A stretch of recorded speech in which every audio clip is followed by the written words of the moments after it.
Welcome, everybody. Before we begin the meeting, we will have a prayer by Councilman Fitzwater, followed by the Pledge of Allegiance.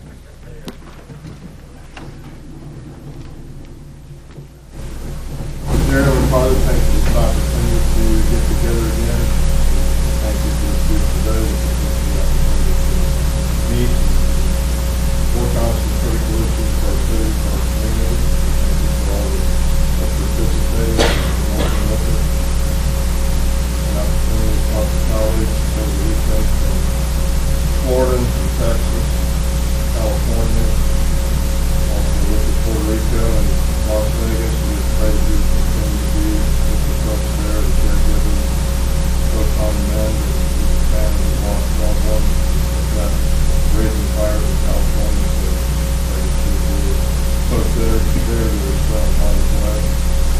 We pray that you be with our military personnel across the globe, keep them safe for another night.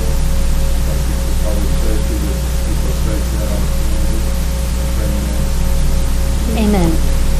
I pledge allegiance to the flag of the United States of America and to the republic for which it stands, one nation under God, indivisible, with liberty and justice for all. I will now call to order the Monday, October 16th, 2017 City Council meeting. Roll call, please. Fitzwater? Here. Graham? Here. Henry? Here. Hussey? Here. Kimna? Here. Mahalovich? Here. Prather? Here. Schreiber? Here. Ward? Here. Weissman? Here. Thank you, and I also want to recognize we have Megan Eldridge with us here this evening, so glad to have you here.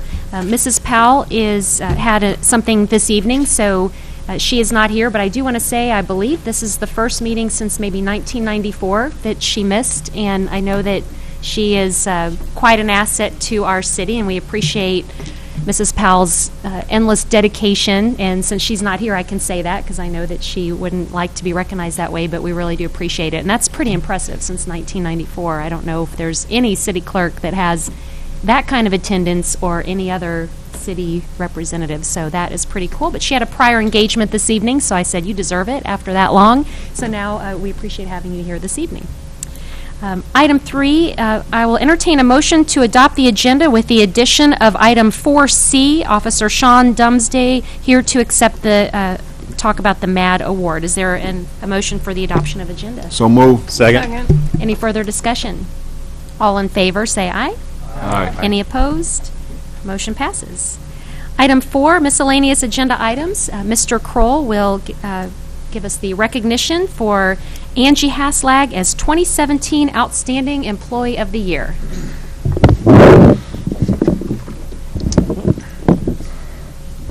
So tonight, we'd like to formally recognize the recipient of the City of Jefferson Outstanding Service Award for 2017. I will ask this year's recipient, Angie Haslag, to come forward, as well as Department Director Matt Marash. So Angie, come on forward. Matt, come on up.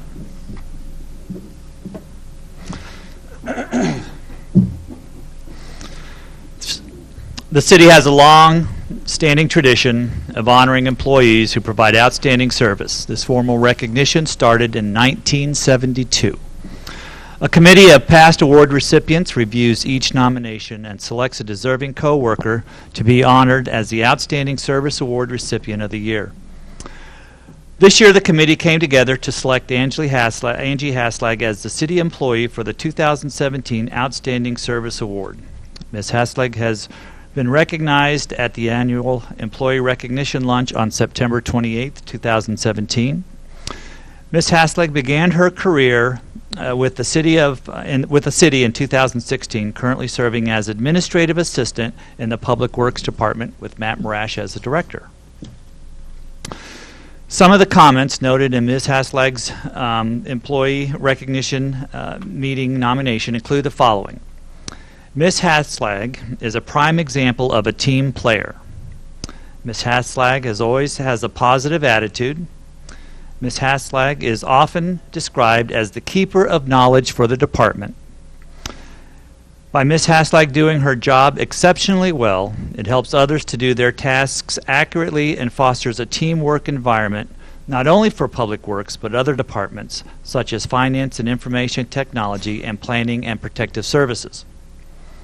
Ms. Haslag helps others follow procurement procedures and often obtains bids for services and other products. By following the procedures and crafting bids and quotes, Ms. Haslag helps ensure the city is receiving the best prices and complying with various rules and regulations. Ms. Haslag is a significant asset for her department and the city. Ms. Haslag is always punctual and rarely misses a day of work. Ms. Haslag is always willing to assist where needed, including helping with the front desk when regular backup is not available or assisting with contributing various department events and meetings. Although Ms. Haslag serves mainly in an internal support position and the customers are mostly co-workers, Ms. Haslag's contribution to the quality of life within the city are significant and very much appreciated. So it is great pride and appreciation that we recognize Angie Haslag with the City of Jefferson Outstanding Service Award recipient for 2017. Congratulations. And I know she has some family members here. You want to introduce them or at least have them stand up? And my husband back here, this is Darren. My daughter Kinley, my son Scott, and outside my mom and my dad, and my sister Cheryl. all right, well, welcome to everybody. We're so proud of Angie and all that she does, and I know the mayor has a resolution. Yes, thank you. Congratulations. Very happy for you. Appreciate your work that you do for the city. It's such a great asset to have here, and we really do appreciate it. And we have some official business to take care of. We have a resolution here this evening, and this resolution recognizes Angie Haslag as 2017 Outstanding Employee. Whereas the City of Jefferson has long-standing tradition of honoring employees who provide outstanding service. And whereas numerous employees were nominated by their peers to be considered as the Outstanding Service Award recipient. And whereas a committee of past recipients reviews each nomination and selects a deserving coworker to be honored as the Outstanding Service Award recipient of the year. And whereas Angie Haslag, Administrative Assistant to the Public Works Department, always has a positive attitude and is a prime example of being a team player. And whereas by Angie doing her job well, it helps others do their tasks accurately and fosters a teamwork environment not only to her department, but other departments as well. Whereas Angie Haslag has been selected as recipient of the City of Jefferson Outstanding Service Award for 2017, now therefore be it resolved that the Mayor and City Council recognize Angie Haslag for her outstanding service and extends its congratulations for a job well done. Do I have a motion? Second. Any further discussion? We'll have a roll call, please.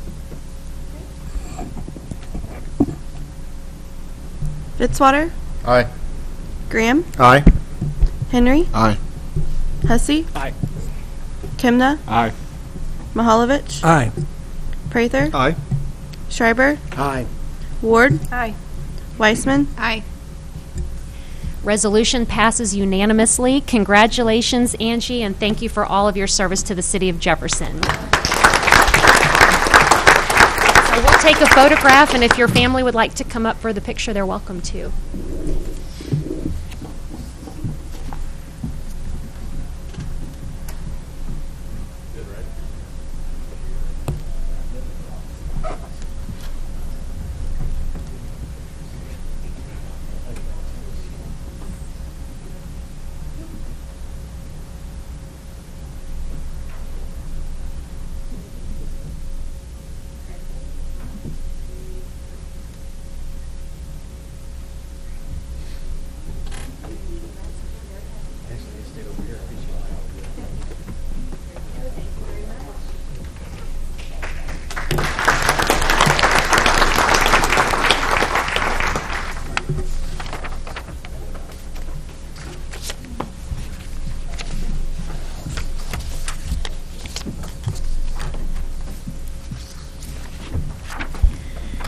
All right, item B, we have Buckle Up Phone Down Day. We have some representatives here from MoDOT, so we are glad to welcome you here for this. And this is coming up on Friday. It's the first annual Buckle Up Phone Down Day. So tell us a little bit about that.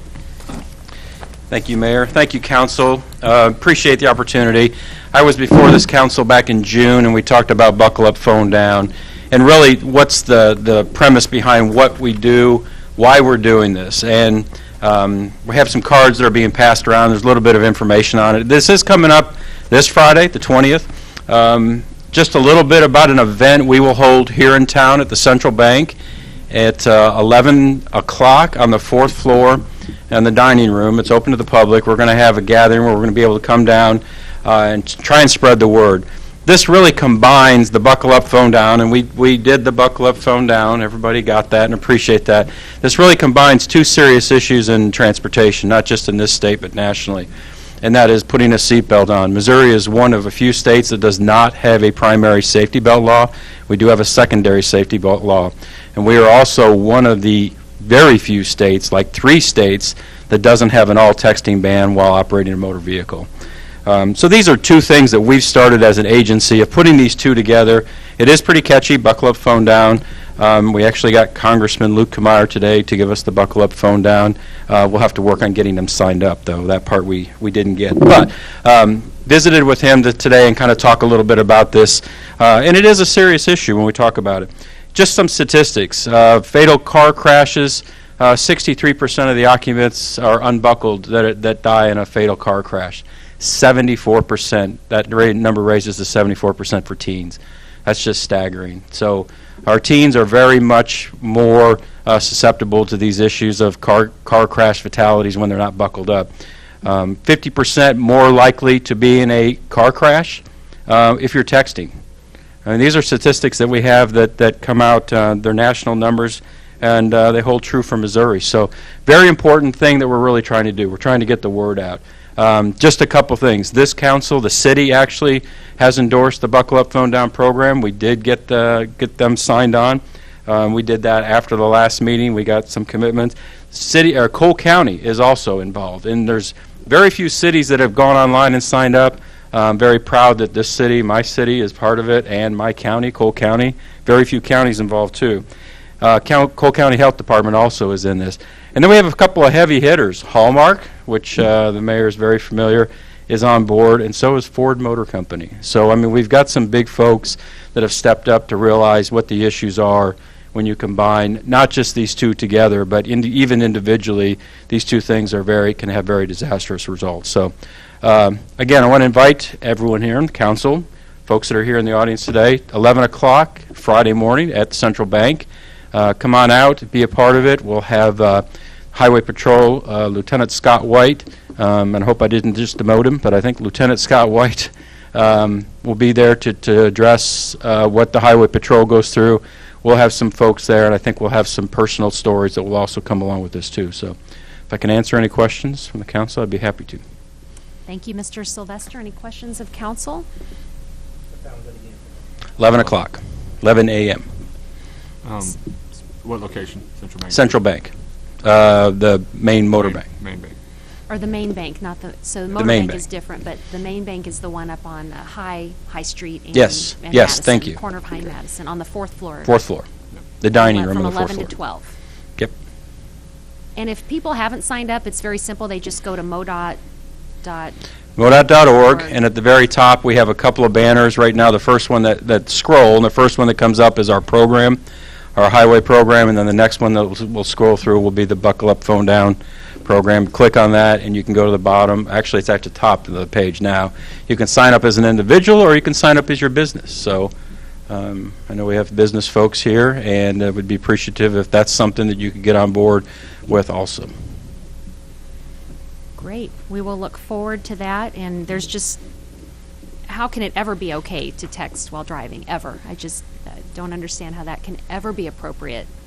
So I think this is fantastic that the city and county are on board, and we will be looking forward to Buckle Up Phone Down Day this Friday, and we'll be hashtagging it and sharing it and taking tons of selfies and telling everybody what to do, although not while driving, of course, but the mayor will be looking and watching and making sure that we all participate. So appreciate you doing this because it really is life-saving. I mean, this is definitely something that we need to take a stand as the capital city and encourage the state to follow in what we're doing as well. And I may have neglected to mention that the mayor was also going to be there at our event Friday. Yes, that's probably assumed that the mayor will be there. So we'll do Very good. a quick picture if Natalie wants to come up as well, and we'll do a buckle up, phone down, and so that we can share this and share as much as we can about this event. Thank you.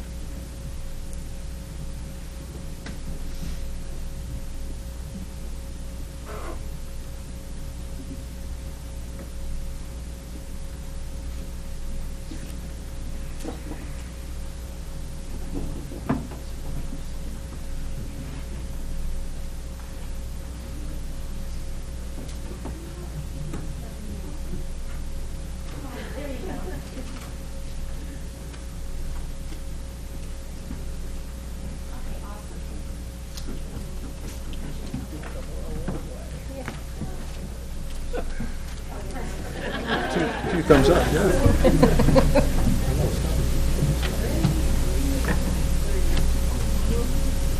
Awesome. I think that everybody in the council chambers needs to do that. And can you get a picture of that, Gail? And then we'll go this way. So, okay, everybody, here's how you do it. Buckle up, phone down. We'll do this side and then that side, and then we'll get the count. Yeah. Awesome.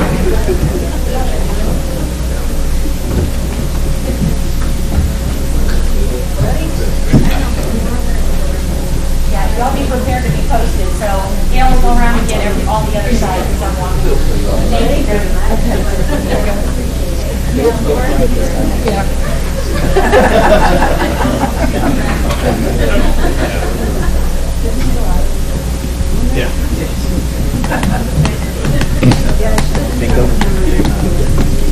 You got on that one. Okay, get this corner too. I'll get everybody. All right, we got it. Thank you all. Thank you. All right. Oh, perfect. I haven't yet. Good deal. Good. Let's introduce our Boy Scouts, too. I don't want to neglect that we do have some Boy Scouts here in the audience this evening. So I would like to invite all of our Scouts to the podium, and if they could tell us their name and what school they're from, and maybe if they're working on a badge, too, or a project.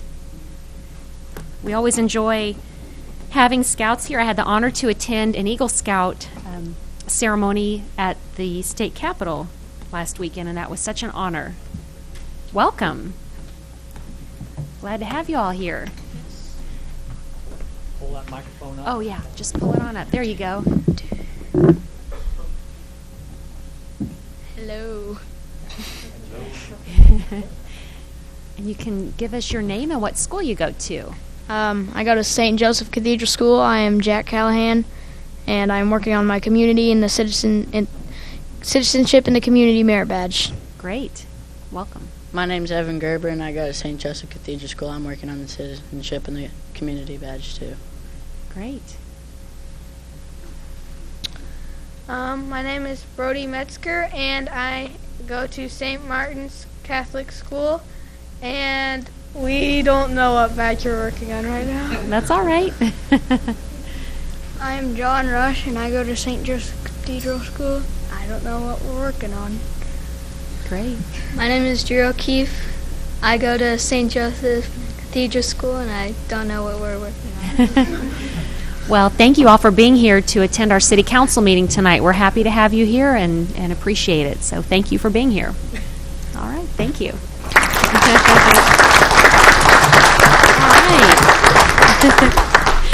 Item C, we have Mr. Sean Dumsday here this evening, and I would like to welcome Officer Dumsday to the podium to talk about, I want to recognize him for his service to the police department and the community. He won an award at the MAD dinner last week, and they awarded officers from all around the region, and this is not your first time to win the award, which is fantastic. You've won this award before, so tell us a little bit about why you won this award. You didn't tell me I was going to have to talk, Mayor. It's an award. The Mothers Against Drunk Driving started 3 years ago. I can't remember how many.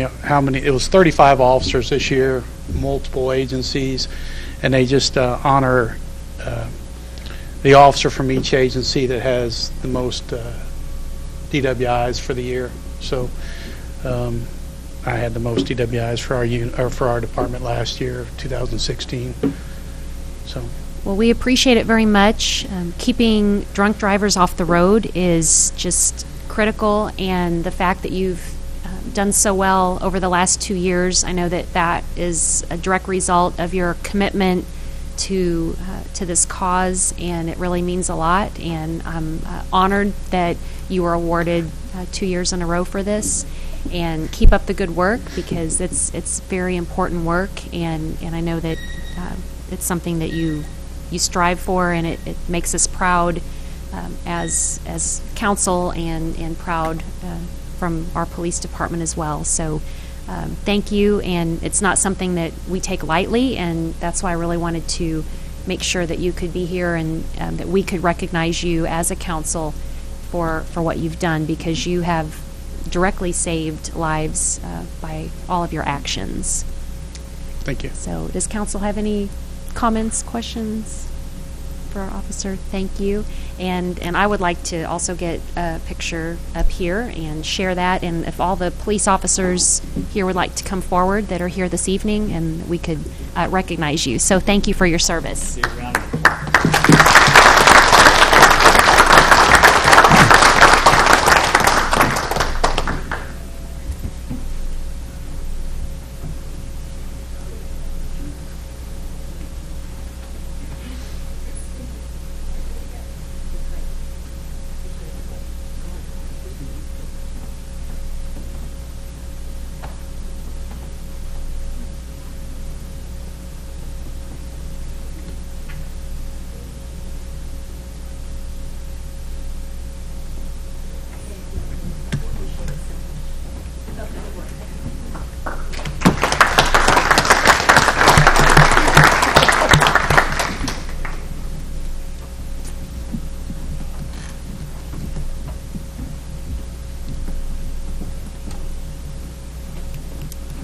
Thank you. Very proud of him. All right. Item 5, public hearings. There are none. Item 6, appointments by the mayor. We have an appointment for the Environmental Quality Commission. Mrs. Janine Jakovic. Is there a motion to approve? Second. Any further discussion? All in favor? Aye. Any opposed? Motion passes. And also, Mrs. Strope is going to give us an update on Human Relations Commission as well. Thank you, Mayor. I was asked to just give a little update about the Human Relations Commission and kind of their role. The commission was established to foster mutual understanding and respect among all ethnic, racial, and religious groups, to discourage discrimination, and to cooperate with other organizations and agencies with the primary purpose of education. The commission consists of 9 members. 8 who would be residents, and 1 could be a resident of Cole County.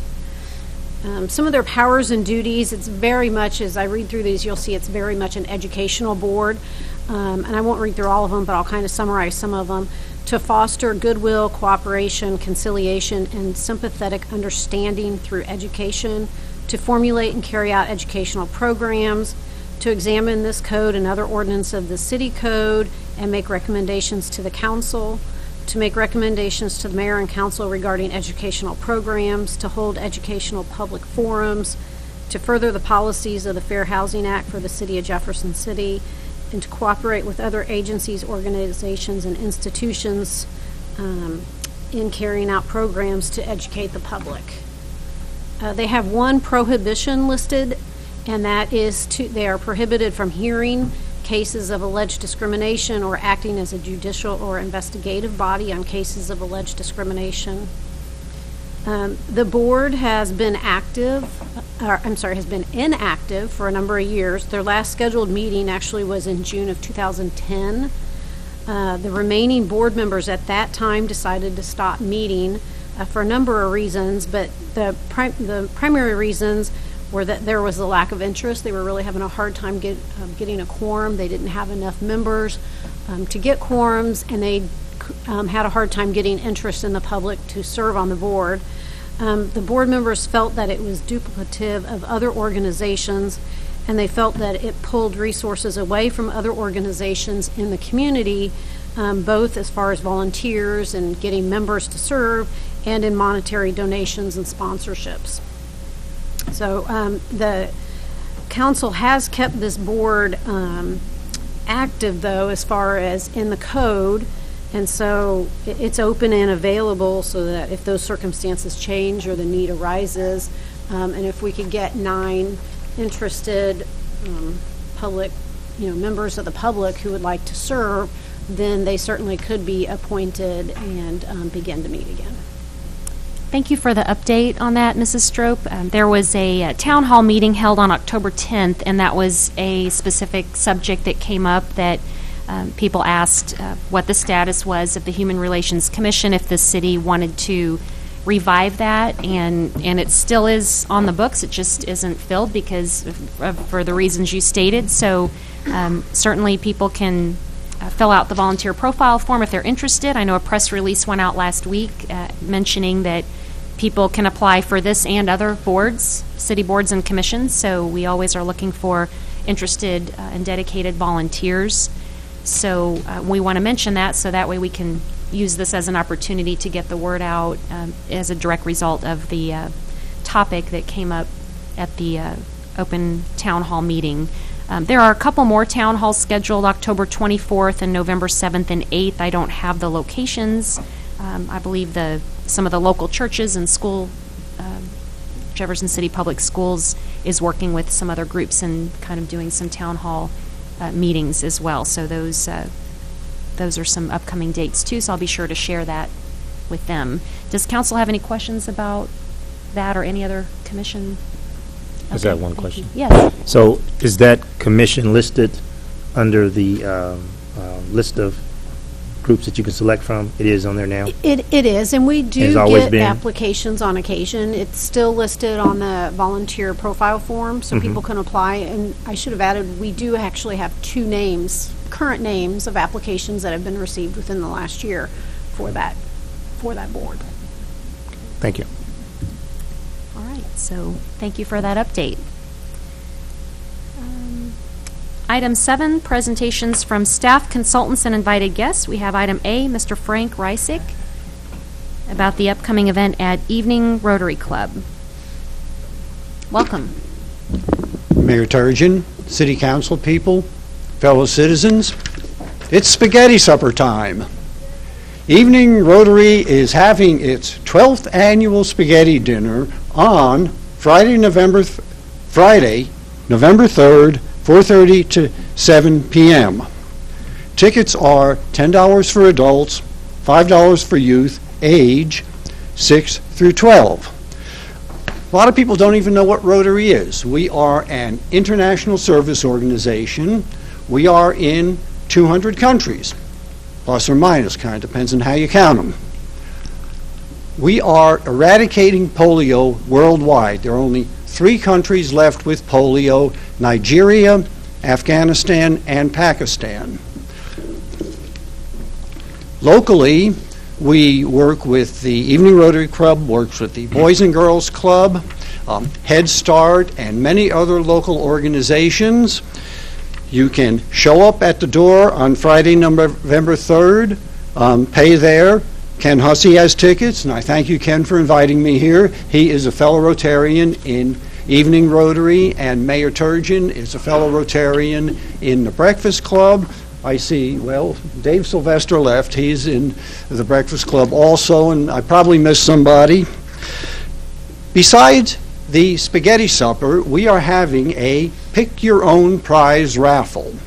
And some of the big prizes we have are a timeshare for cities all over the world and a free flying lesson from Jefferson City Flying Service. So, to repeat the time and date, Friday, November 3rd, 4:30 p.m. to 7 p.m. And I neglected to say the place, Grace Episcopal Church. Hope to see you there. Thank you. Thank you, Mr. Reisig. Frank, you left out the best part. Who cooks the spaghetti? And I would like to give special appreciation to our fine, fine cook, Councilman Ken Hussey. 12 years I cooked. There went the sales, Frank. There went the sales, Frank. There went the sales, Frank. I start cooking it about noon that day, and you got to let the sauce simmer all day, right, Frank? That cooks the best. So come on out that evening. You've been holding out on us. None of us knew you had this skill. 12 years. All right. We will all be there. Thank you. Item 8, announcements by mayor, council, and staff. We have our standing committee calendar at jeffersoncitymo.gov. Are there any specific committee announcements at this time? All right, I'll start with my announcements. First of all, happy Bosses Day, everyone. And I'll say that because I'm kind of the boss of everyone as the mayor, right? I think I'm everybody's boss. So hope everyone had a good Bosses Day. And also want to announce that tomorrow C-SPAN will be here at the State Capitol. They have their State Capitol's tour tomorrow on Tuesday, October 17th from 9:30 to 10:30. We have some information there. I think council does about it. And then they're also going to attend some local schools. So that will be an interesting stop to make. We're glad to have them here at the Capitol. I presented a proclamation today for the Darkness Reigns movie. Some of you might have seen it. It premiered yesterday in Jefferson City. It's a movie that was filmed here in Jefferson City, and Andrew Jones, the director, was here in town for the premiere of that movie locally, so we declared it Darkness Reigns Day on October 15th as a celebration of having the movie filmed here in Jefferson City. And he went back to the state of California, but he talked about how friendly everybody was here in Jefferson City, and we were glad to have him. Andrew's comments after receiving the proclamation were that after shooting 2 movies in Jefferson City, that he considers it his home away from home, and that he now has an official day. October 15th is officially Darkness Reigns Day, and he thanks the city for the honor. He says, "I continue to be humbled and honored by the support and generosity we received by everyone in this fine city." So we're glad to have that recognition and wish him success. I believe the movie officially comes out in the spring. A few other announcements.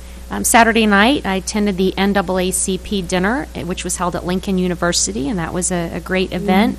Also, Saturday was the Governor's Mansion Fall into History event for events for kids. Saturday was also the Lincoln Blue Tigers pink game and the Ride for the Ribbon, so lots of pink events.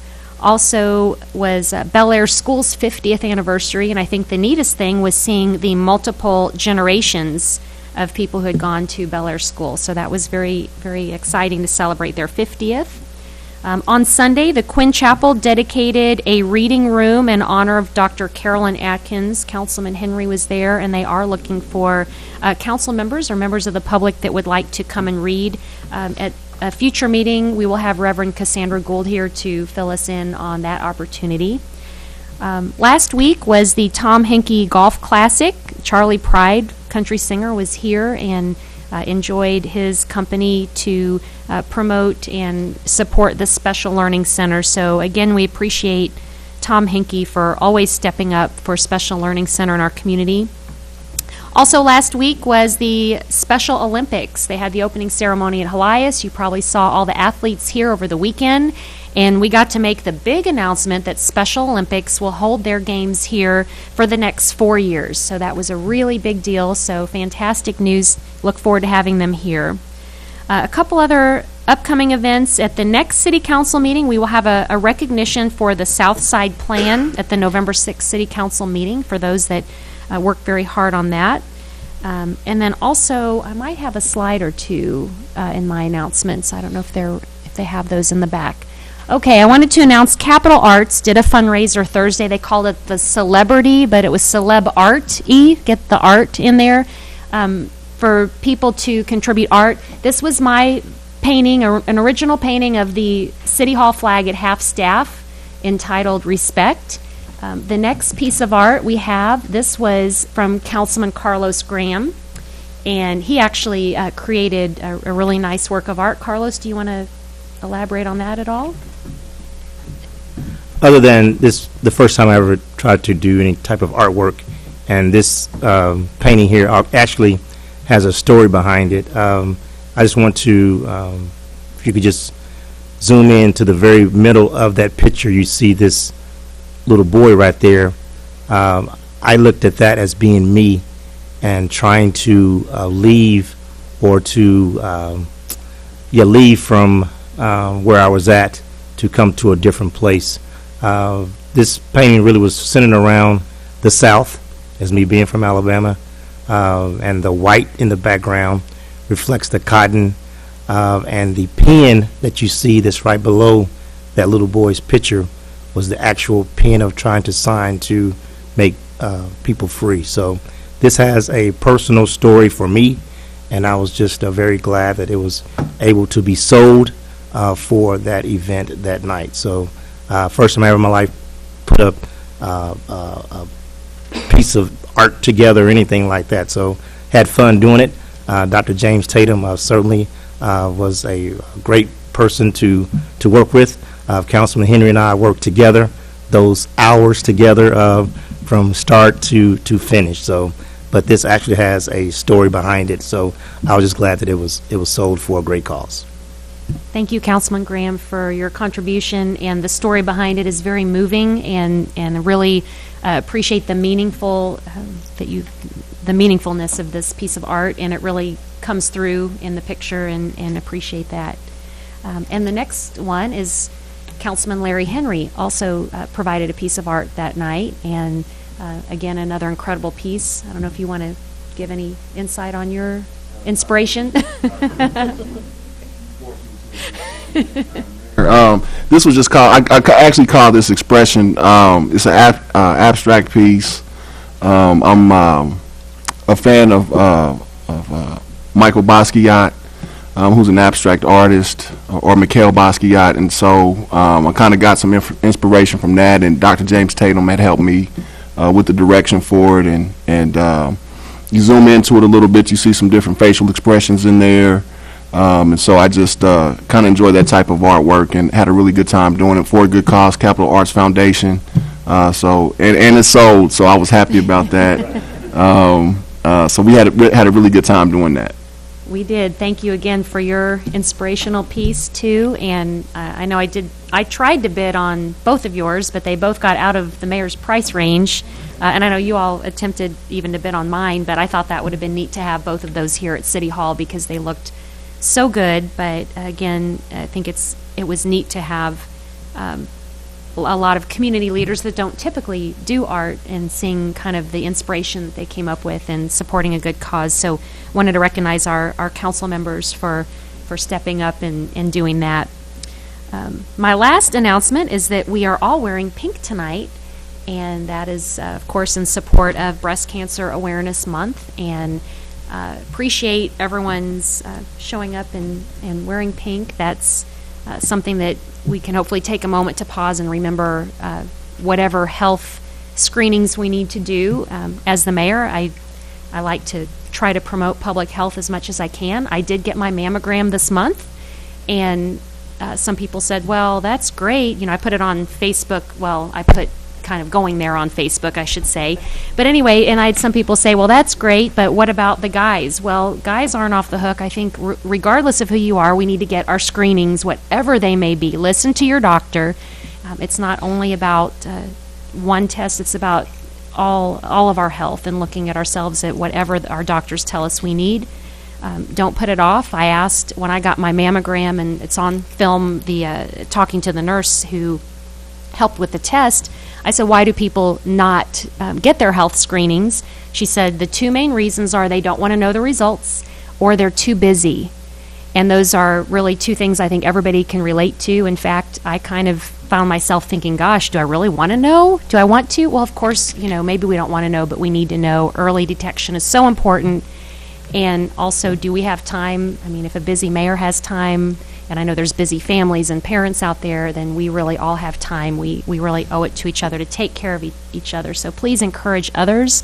And that's why we're wearing pink. So we're going to get a quick picture of the council. If you all would come back here, and we're going to do our Wear Pink picture. And there's a lot of our firefighters wearing pink. And if there's any other city staff that has pink on and wants to get in our picture, we're going to do a quick photograph. And this is to encourage everybody to get your health screenings and take care of yourself.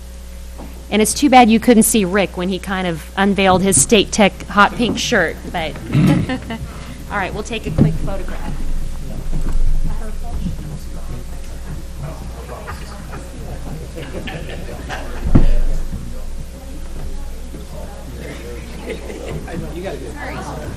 That's okay. We'll wait for you. Thanks. Where's Carlos? Carlos.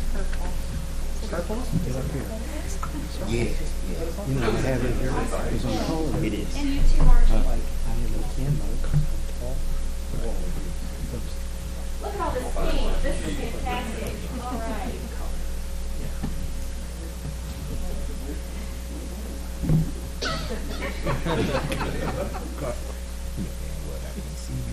Okay, everybody ready? 1, 2, 3.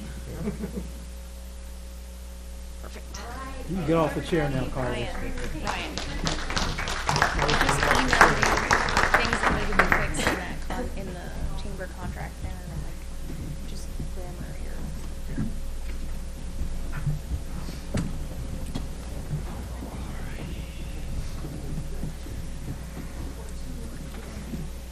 We have a few other announcements this evening. I'd like to call on item B, Larry Burkhart, to recognize the building code ad hoc steering committee. Oh, thank you very much for allowing us to come and recognize what I really call some very hard-working volunteers. The council authorized a resolution back in December of 2015, creating this ad hoc steering committee for code review. Since then, I added up about 100 meetings that the committee has had. With an average of 7 members per committee, I'm up where about 960 hours were spent by volunteer time. So it's almost a half year of their efforts to be able to come to this point where this Saturday the 2015 codes will be in effect. And mind you that I just saw the 2018 codes come out, so I think I'd like a little bit of time off before we start another review. But it's very amazing to me to see that many hours put in by so many community volunteers. But with that, though, I also want to at least give you some statistics. The last time the council adopted a code was back in fiscal year 2012. Since then, I've added up a project valuation up to today, about $470 million worth of construction has gone in this town. 130 of that was the St. Mary's Hospital, but a $500 million worth of work is pretty impressive.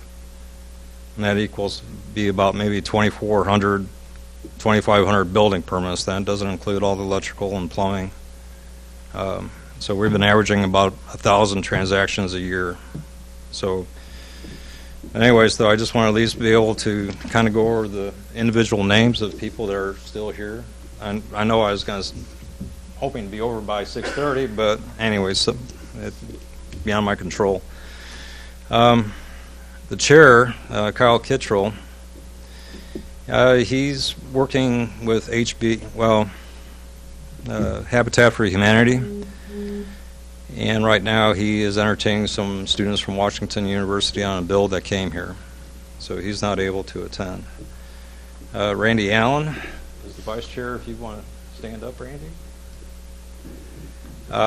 Randy was the vice chair of the steering committee.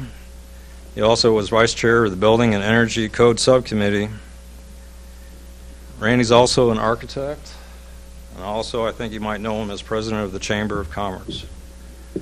So he's a busy guy. Why don't you stand here and look at it? Why not? Let's see, we got Larry Brandhorst, was chair of the Building Code and Energy Subcommittee, and Larry is a practicing architect here in town. And so, anyways, I'll try to keep this shorter. Jim Wish was chair of the existing building code, and Jim's a general contractor in this area for decades. Thank you, sir. Let's see, Larry Cobb was busy. He was the vice chair of the existing building code review committee and also vice chair of the fire and property maintenance.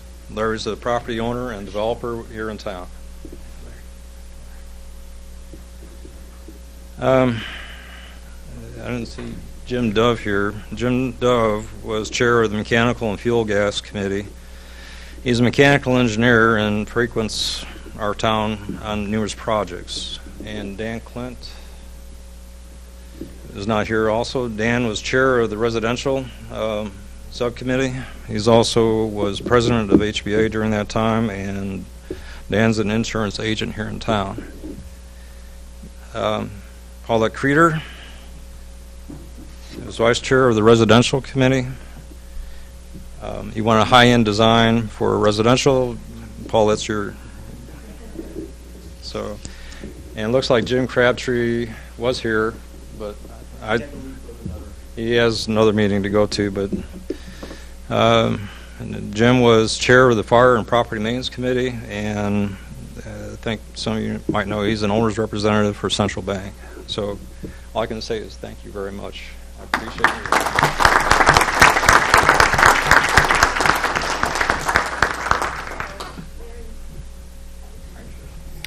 While you're doing that, also thanks to Larry for all of his work in getting that all coordinated. And it was really a lot of work.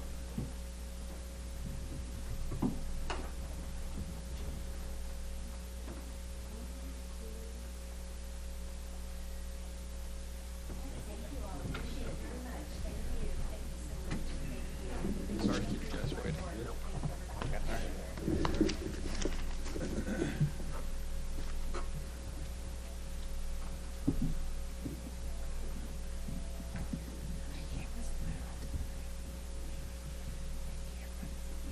All right, thank you. We appreciate the countless hours that that committee has put in and the citizens that volunteer. Item C, we have Chief Schofield with the burning season. Thank you, Madam Mayor. Just wanted to take a moment to do two things. One, to remind residents of open burning and the times and dates that will start this year. It'll start as it did last year, November 1st. It'll run through March 1st. A couple reminders as that season is upon us. We first and foremost would encourage folks to be good neighbors and to talk with your neighbors before burning and look for good weather and environment conditions so that it doesn't become a problem between neighbors as you burn. Other things we want to remember is that you're only allowed to burn during daylight hours. Those fires must be attended at all times, and we also recommend having a means of extinguishment somewhere close by during that time. And also, just as an add-on, October is Fire Prevention Month, and the theme for this year is up on the screen. It's Every Second Counts, Plan 2 Ways Out.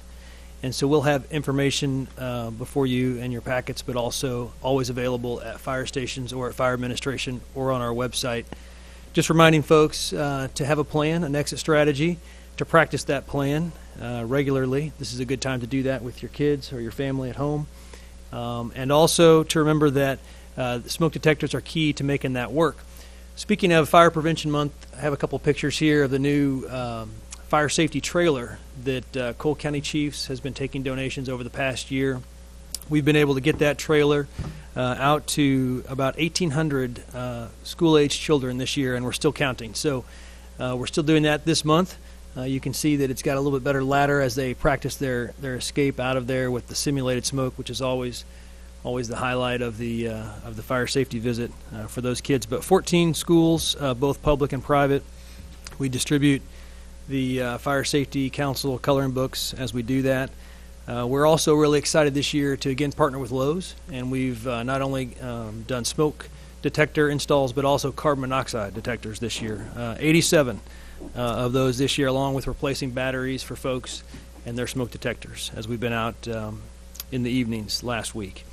And finally, I would just say that we do that throughout the year with the American Red Cross. We do smoke detector installs. We'll come to your house along with Red Cross representatives and work on a fire safety plan, exit strategy, smoke detector install anytime for anybody. So be happy to answer any questions, and as always, you can come to your neighborhood fire station or fire administration for more information. Thank you, Chief Schofield. Does council have any questions or comments? All right. Thank you. We also have some announcements. Mr. Sanders. Thank you, Madam Mayor. We have two transit-related public events happening. The first one is tomorrow. We've had a consultant helping us with the Jefferson system-wide assessment. We've gotten that assessment back. It's actually on our website. Tomorrow between 3 and 6 p.m. across the hall in the Boone Bancroft room, we'll be having that meeting. What is nice about this meeting, we will have maps of recommended route changes and also some other changes to Jeff Tran, recommendations only. It would be a great opportunity to come and meet the consultants that actually led the project if you're interested. It's open to the public and will run between 3 and 6. The following week, our coordinated public transit human services transportation plan, and that is a mouthful, will be in the same room from 3 to 6 p.m. That's October 24th. That transit event focuses on transit that includes like OATS. It's for folks that are disabled or handicapped. It is a collaborative effort. We've had stakeholders, and what we're trying to do before that meeting is also help prioritize strategies that they've come up with. There's a survey that you can also access on our website, and I would invite folks that are interested in public transportation and transit to join us at both of those meetings. And Jamie has an announcement too. Thank you. Thank you. I just want to take a moment and let everybody know that Project Home Connect is this Friday, October 20th from 9 to 2 p.m. At the 300 block of East Capitol. We have 3 churches that have come together that are hosting the event along with numerous volunteers. I believe there's approximately 200 volunteers that will be assisting with individuals who are at immediate risk of becoming homeless. It's an all-encompassing event to help individuals remove barriers that may be causing the homelessness or their at-risk homelessness, such as the basic medical, the Missouri ID cards, dental services, birth certificates. So if anyone knows of anyone who is or is at risk of homelessness, this event is open to everyone, and lunch will be provided as well. I'll be happy to answer any questions. Thank you. Any questions? All right. Thanks, Mrs. Abbott. Item 9, are there any announcements from council this evening? Anything else? Okay. Item 9, presentations from the gallery on specific bills or resolutions. Individuals are limited to 5 minutes. We have signed up one person, Mr. Dick Protzman, for the specific bill is 2017-74. Welcome. Good evening, Madam Mayor, ladies and gentlemen of the City Council, Mr. Crowell and staff. I'm Dirk Protzman, President of Jefferson City Professional Firefighters Local 671, and I would humbly like to thank all of you who took time this past 2 weeks to talk to our members regarding the floating holiday issue. Regardless of the decision you make, knowing that you are willing to hear our views on this strengthens our faith in city government working for the best interests of all employees. We have felt all along that the intent of this bill was to provide a full day off for all employees and have been glad to openly discuss this with you. We would like to continue meeting with you informally. I am open to any questions you may have. Thank you.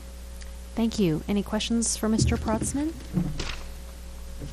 Okay, thank you very much. Item 10, consent agenda. Is there a motion to approve? Second. Any further discussion? All in favor? Aye. Aye. Any opposed? Motion passes.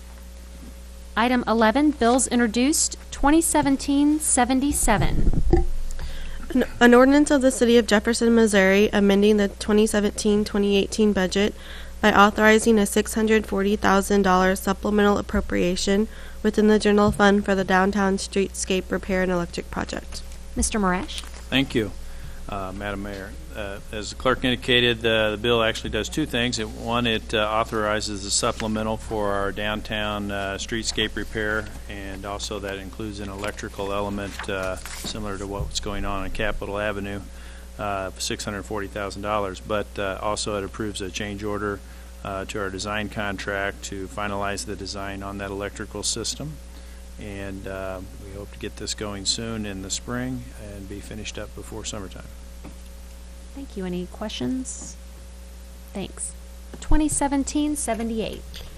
An ordinance amending the code of the City of Jefferson, Missouri pertaining to the Cultural Arts Commission members to correct a typographical error. Mrs. Strope? Thank you. This ordinance amends the membership makeup of the Cultural Arts Commission by clarifying one board member is appointed by the Parks and Recreation Commission. This language makes it more consistent with the Environmental Quality Commission, which also falls under the Parks and Recreation Department. There's no fiscal impact, and staff recommends approval, so I'd be happy to answer any questions that you might have. Any questions? Thank you. 2017-79. An ordinance of the City of Jefferson, Missouri, authorizing the mayor and city clerk to execute a $338,694.60 agreement with GWH Landscape Contracting, LLC, for the South Lincoln Street project and amending the 2017-2018 budget by authorizing a supplemental appropriation from the general fund. Mr. Marash? Thank you. As clerk indicated, again, another bill does two things: supplemental appropriation for the project, and then also approving the actual contract with the contractor to do the work. As many of you know, last spring Lincoln Street was washed out by a flood event, and this project would repair that street. We do hope to get some reimbursement from FEMA on the project once we get going, and so we're still ongoing work on that part of it. I'll be happy to answer any questions, and it does have a check mark if we could move that project along with one approval. I think the residents in the area have been waiting this project for a while. Thank you. Any council comments? Councilman Henry? I'd like to make a motion to suspend the rules for Bill 2017-79, third reading and vote. Okay, Councilman Henry has requested to suspend the rules. Are there any objections to suspending the rules? Need a second. Need a second for that request. Any further discussion? So do we need to? Okay, no objections. So seeing no are there any objections to suspending the rules? All right, seeing none, we will take up 2017-79 for third reading. An ordinance of the City of Jefferson, Missouri, authorizing the mayor and city clerk to execute a $338,694.60 agreement with GWH Landscape Contracting, LLC, for the South Lincoln Street project and amending the 2017-2018 budget by authorizing a supplemental appropriation from the general fund. Any further council deliberation? Councilman Prather? Just had a question. This is probably for Matt. When do you feel that the work is going to begin?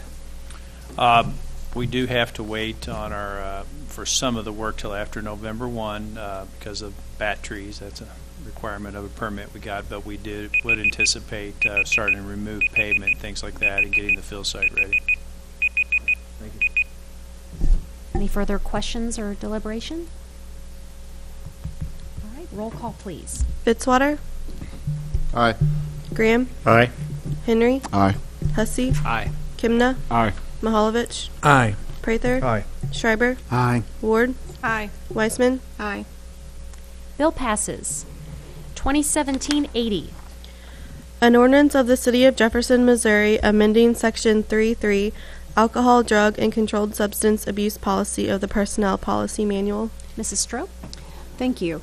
This ordinance amends the Alcohol, Drug, and Controlled Substance Abuse Policy within the Personnel Policy Manual. Every 3 years, the Transit Division undergoes a triennial review by the FTA, and one of the things that they look at is the drug and alcohol policy. They've asked us to add language to clarify when an employee is given a post-accident test that is mandated by the FTA as opposed to a part of our policy. The added language does not change our policy or when we test an employee after an accident, and there's no fiscal impact to it. So staff would recommend approving this additional language, and I'd be happy to answer any questions that you might have. Any questions? Thank you. 2017-81. An ordinance amending Chapter 19, Motor Vehicles and Traffic, Schedule D, One-Way Roadways, and Schedule J, Parking Prohibited, of the Code of the City of Jefferson, Missouri by designating the 1100 block of Monroe Street two-way. Mr. Morash. Thank you. As clerk indicated, we are trying to modify the traffic code to allow two-way traffic on Monroe from Woodlawn to Franklin. It's near Cap Region Hospital. During the roundabout construction, we did go ahead and have that temporarily signed as two-way traffic as part of a detour. That seemed to work out fairly well. For a small cost, we can this bill would keep that in place ongoing. Any questions? Thank you. 2017-82. An ordinance amending Chapter 19, Motor Vehicles and Traffic, Schedule J, Parking Prohibited, of the Code of the City of Jefferson, Missouri, pertaining to parking on a portion of Swift's Highway west and within 175 feet of Myrtle Avenue. Mr. Morash. Thank you, Madam Mayor. Another kind of cleanup type ordinance really related to the Helias construction, but this time came from the neighborhood. 3 properties along the southern side, the southern side of the stadium requested that parking be removed adjacent to their property because of the narrowness of the street. The request went through the Transportation and Traffic Commission for review, and they recommended the council approve it. There may be a substitute at the next meeting. Some of the council has asked me about removing additional parking on the north side of the same street in front of the Helias facility. Any questions from council? Thank you. 2017-83. An ordinance amending Chapter 19, Motor Vehicles and Traffic, of the Code of the City of Jefferson, Missouri by modification of portions to match existing conditions. Mr. Morash. Thank you. So when we do these ordinances, we're opening up the traffic code. We try to take a look at them and do any cleanups we notice. So this is a fairly extensive one, but basically it talks about through roadways, stop intersection, yield signs, and where parking's prohibited. So we went through and tried to clean up the ordinances in areas that did not match the conditions in the field. Any questions? Thank you. 2017-84. An ordinance of the City of Jefferson, Missouri, authorizing the mayor and city clerk to execute a $126,852.91 agreement with Bartlett and West for the Clark Avenue Interchange and Corridor Traffic Study Project. Mr. Morash. Thank you. As clerk indicated, a traffic study with Bartlett and West on the Clark Avenue area. It goes basically Clark Avenue from East McCarty Street over to Hillcrest. Looking at that corridor from a traffic standpoint, identifying the problems and potential solutions there is the goal of the study. The cost is just over $126,000, and approximately $93,658 is an STP grant we will be utilizing to fund that project. And this is part of our sales tax project on the city-county project list, where we talked about doing some improvements to Clark Avenue. So it's really the first step in identifying the issues, then coming back, maybe looking for other funding sources, maybe partners like MoDOT and other folks that, depending on what improvements are necessary. Any questions? Thank you. 2017-85. An ordinance of the City of Jefferson, Missouri, authorizing a general fund supplemental appropriation of $34,800 within the FY 2018 budget for the purchase of computer hardware and software.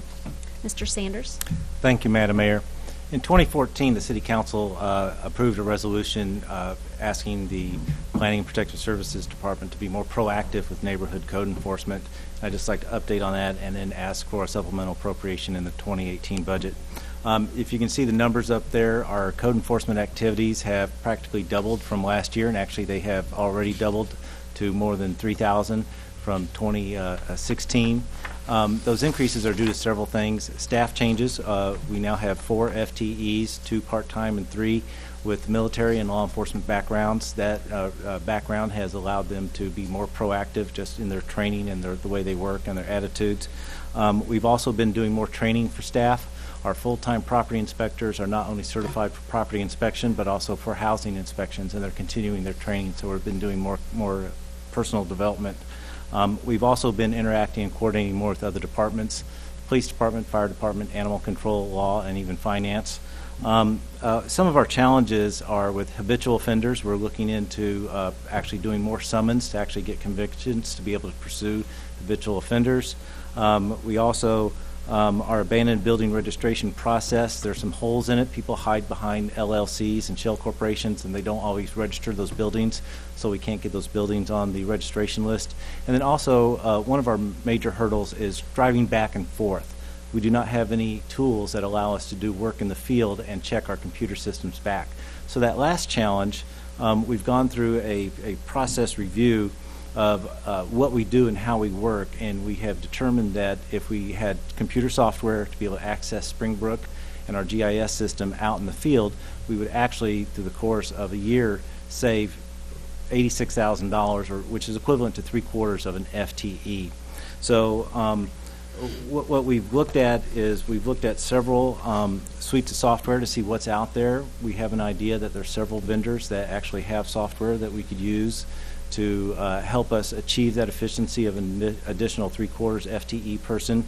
It would allow us to be more proactive than reactive. The inspectors wouldn't have to drive back and forth. An example is they have to be back at the office at 2 o'clock in the afternoon to process letters to get out in the mail. The software would allow them to do the inspection out in the field, hit a button, and have one of our admin techs actually just lick the envelope and put a stamp on it and send it out. They'd be allowed to be more proactive. There'd also be a web portal component to it so that a citizen or any of you could actually report something online or see if something has been reported. It would also help. Quite often we get calls from 2 different sources or 2 different people, and the same inspector may start working on the same project without being able to know, oh, hey, you've already worked on this. So there's several ways we'd achieve more efficiencies. The software and tablets for 5 field inspectors and 1 person inside the office would be about $35,000. And there would be ongoing cost of approximately $13,000. That ongoing cost would be offset a little bit by fuel savings.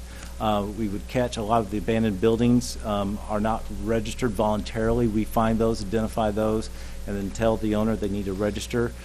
We also would hope to reduce abatements while there's an administrative fee. Our cost exceeds that fee quite a bit, and we don't always get that abatement money back. And then also an intangible benefit is property values would go up, which means property taxes would go up. It's like the broken window syndrome. We would help make the neighborhoods a lot more pleasant and valuable, and kind of like Matt says, we'd be cleaning them up. So what we've done is we discovered that we had $86,000 in fiscal 17 budget left over due to personnel expenses and vacancies. We discovered that late in the year, so we couldn't do any sort of budget transfers to purchase the software. This was a pink sheet item that we did ask for. So what we're asking for is to be able to do a supplemental appropriation using those personnel savings in fiscal 18 to go ahead and purchase the software and move forward. IT has been working with us with looking at the software. There is software that would meet our requirements. We would just need to go ahead and develop a request for a proposal and pursue the purchase of the software. So basically, we'll be asking for a supplemental appropriation into next year. Any questions, please? Councilman Prather? This was brought up for our finance, I believe, in here.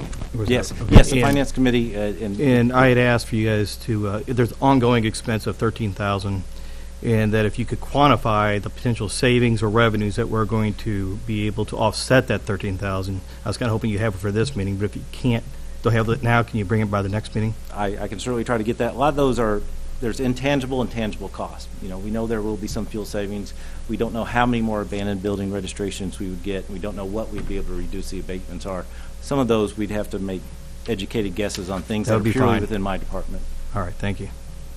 Councilman Mahalovich? I think this is an excellent move for your department, and I appreciate you bringing it forward, being creative about how to get it paid for. And I also hope that other departments might be able to leverage the software capabilities, maybe even use it for their own departments if that fits. This 34.8 was would be normally rolled back into our fund balance and contribute to next year's fund balance, for which we will not find out exactly what that amount will be in January, February, probably a little bit later after audit. But this is an example of those funds that would normally go to the fund balance before the end of the year, but now they're going to be applied here, and I think that's a good move for you. And if I may add, Councilman, the software suites we've looked at, they all allow for expanding into sort of our building division, which could then tag on and use the same core software.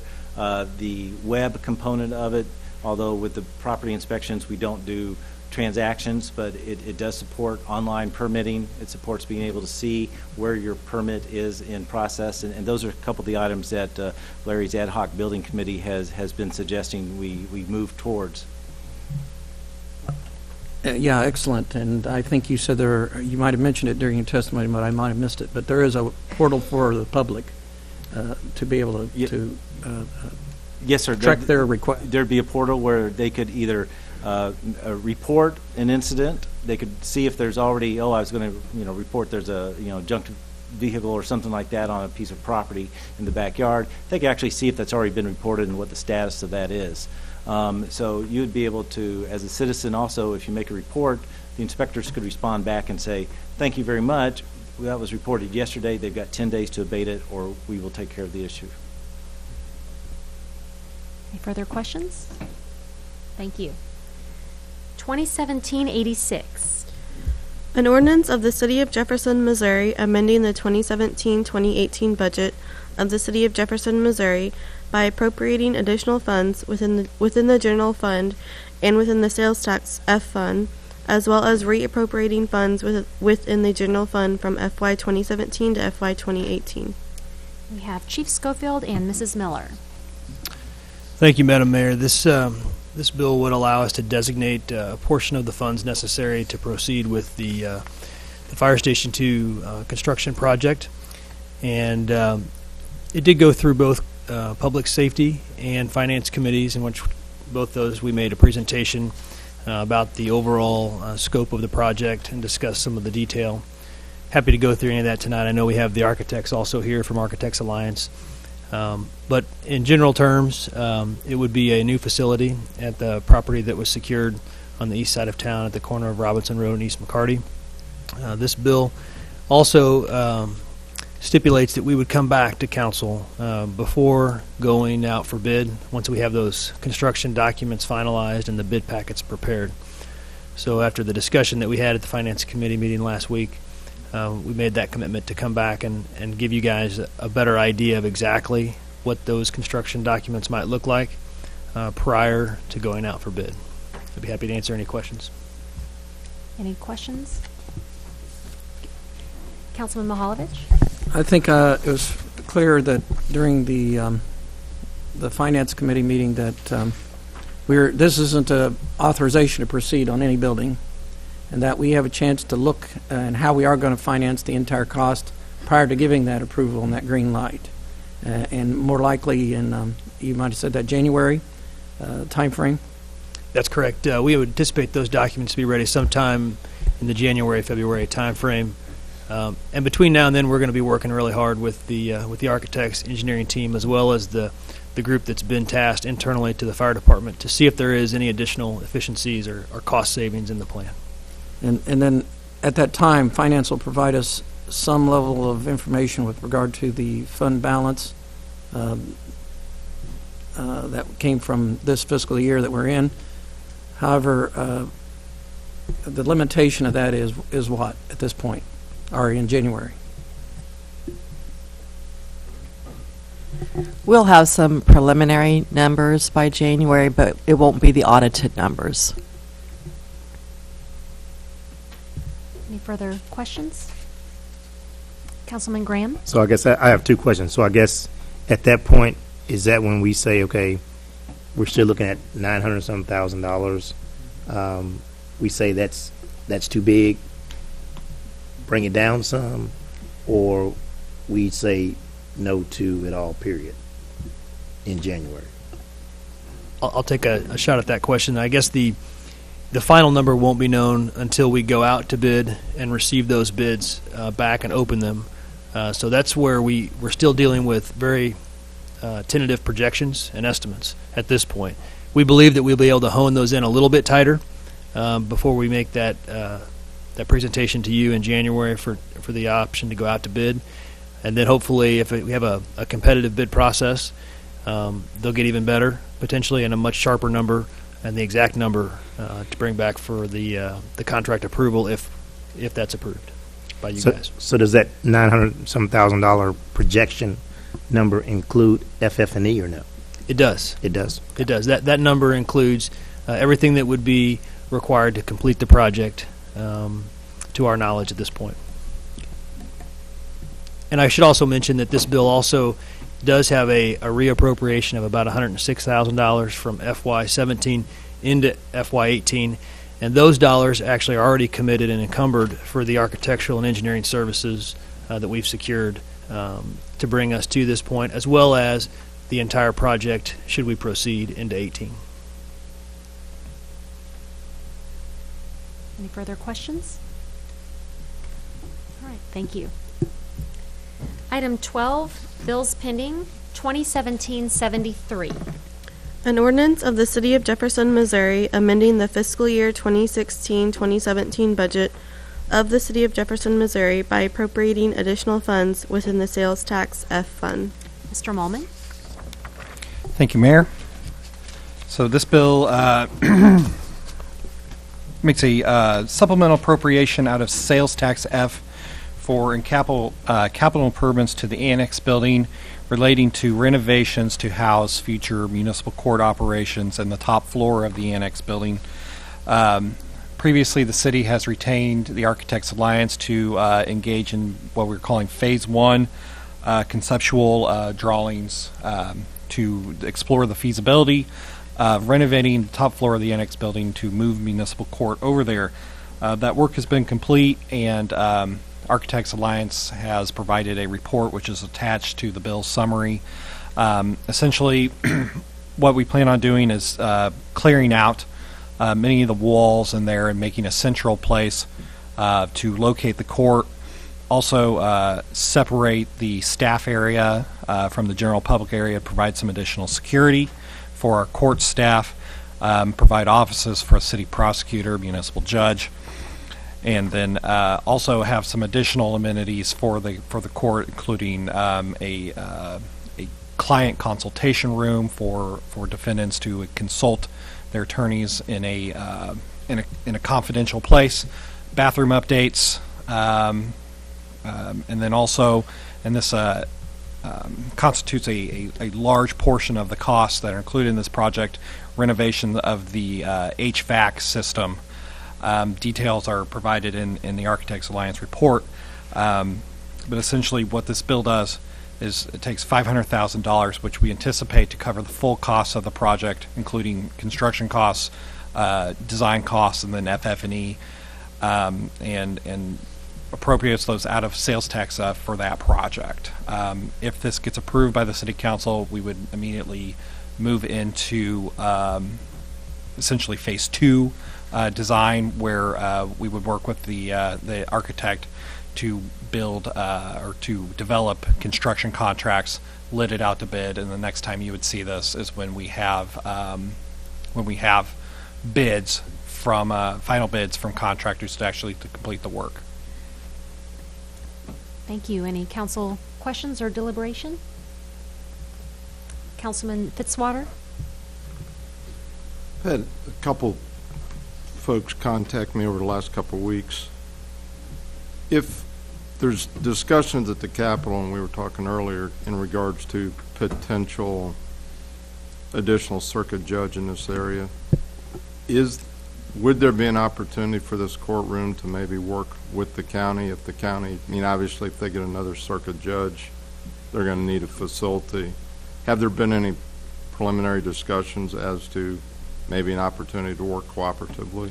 There has been. I've actually been in touch with both the circuit clerk and then also one of the judges up at the circuit court to talk about those opportunities. What I've conveyed to the county officials and what I think is reflected in the Architects Alliance report is a modern courtroom that has all the amenities that one would expect when walking into a courtroom that's been built, in the last few years, and so I think this courtroom has all the amenities necessary for the county to utilize it in that way, and also it's a really good size for a courtroom here in Cole County. It's 100 seats plus a 20-person, I think it's 18-person jury box, which is larger than any courtroom that Cole County Circuit Clerk or Circuit Court currently has, and so.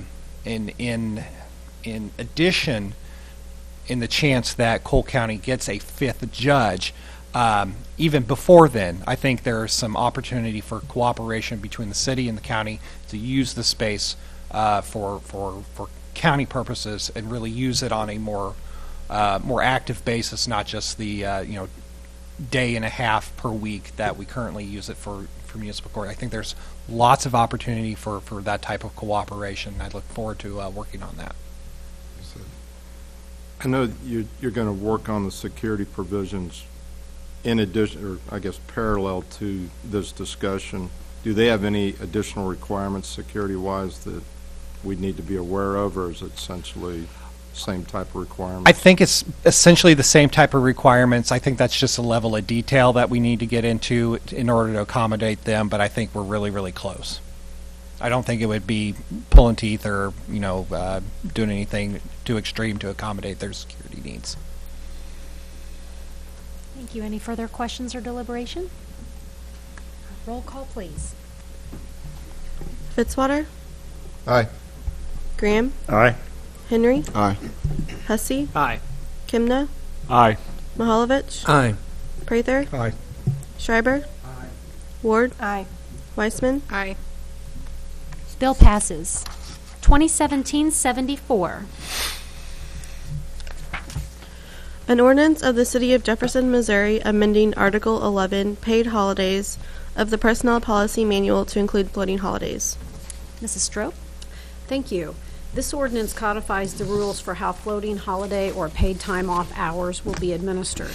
As you will recall, additional time off was recommended in the Classification and Compensation Plan study completed by the Austin Peters Group. Therefore, this time was contemplated and approved during the FY18 budget process. This benefit will increase time off for employees while minimizing costs to the city. Specifically, any unused time will not be paid out upon separation from employment, and all time must be requested and approved in advance so as to minimize overtime costs, loss of efficiency, and departmental disruptions, while still allowing as much flexibility to the employees as possible. Hours given to employees are as equivalently provided as possible based on a percentage of the number of hours they work in a given year. There is little or no expected fiscal impact, and any costs will be absorbed in the council-adopted budget. Staff appreciates council's support of this benefit and recommends approval, and I'd be happy to answer any questions that you have. Any questions for Mrs. Strope? Councilman Mahalovich? I've got a substitute to offer. I'd like to substitute from in the packet 2017-74, number 2.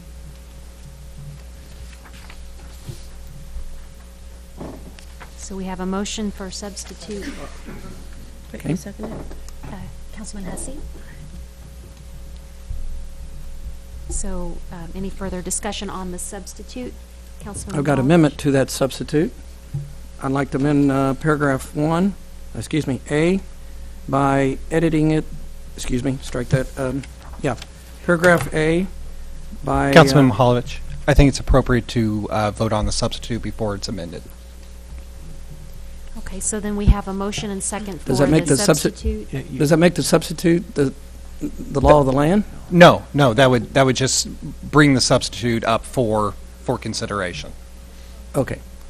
Thank you Okay. for the clarification. Yes. So we have a motion and motion and second for substitute number 2. So at this time, Ryan, we would want to take a vote to accept the substitute, and then we will take up the bill as substituted, correct? That would be correct. Okay. Subject to any amendments. Okay, any further discussion? And at this time, we'll have a roll call to accept the substitute number 2, the motion that's on the table. Okay, roll call, please. Fitzwater, Aye. Graham, Aye. Henry, Aye. Hussey, Aye. Kimna, Aye. Mahalovich, Aye. Prather, Aye. Schreiber, Ward, Aye. Weissman, Aye. Substitute passes, so at this time, we'll take up the bill as substituted. Councilman Mahalovich? I'd like to amend the substitute. First of all, by amending paragraph A to strike out or more, so or more, and then strike the S on holidays, so it will say credit with 1 floating holiday per fiscal year. I'll second that. We have a motion and second for the amendment. Are there any further discussion on the amendment? So we need to vote to accept the amendment, correct? Okay. Roll call, please. Fitzwater, Aye. Graham, Aye. Henry, Aye. Hussey, Aye. Kimna, Aye. Mahalovich, Aye. Prather, Aye. Schreiber, Aye. Ward, Aye. Weissman, Aye. The amendment passes, so at this time, we'll take up the substitute bill as amended. Any further discussion on that? Councilman Mahalovich? I'd like to amend. I took a breath and I got a second on that and we voted, but I had 2 amendments actually, or it'll be now 2. Okay, I'd like to also amend paragraph B, the last sentence, and strike out the sentence that says, the city administrator may determine the number of floating holidays provided each year. That'll be struck as the amendment. I'll second that. So we have a motion and a second on the second amendment. Any further discussion on that? Roll call, please.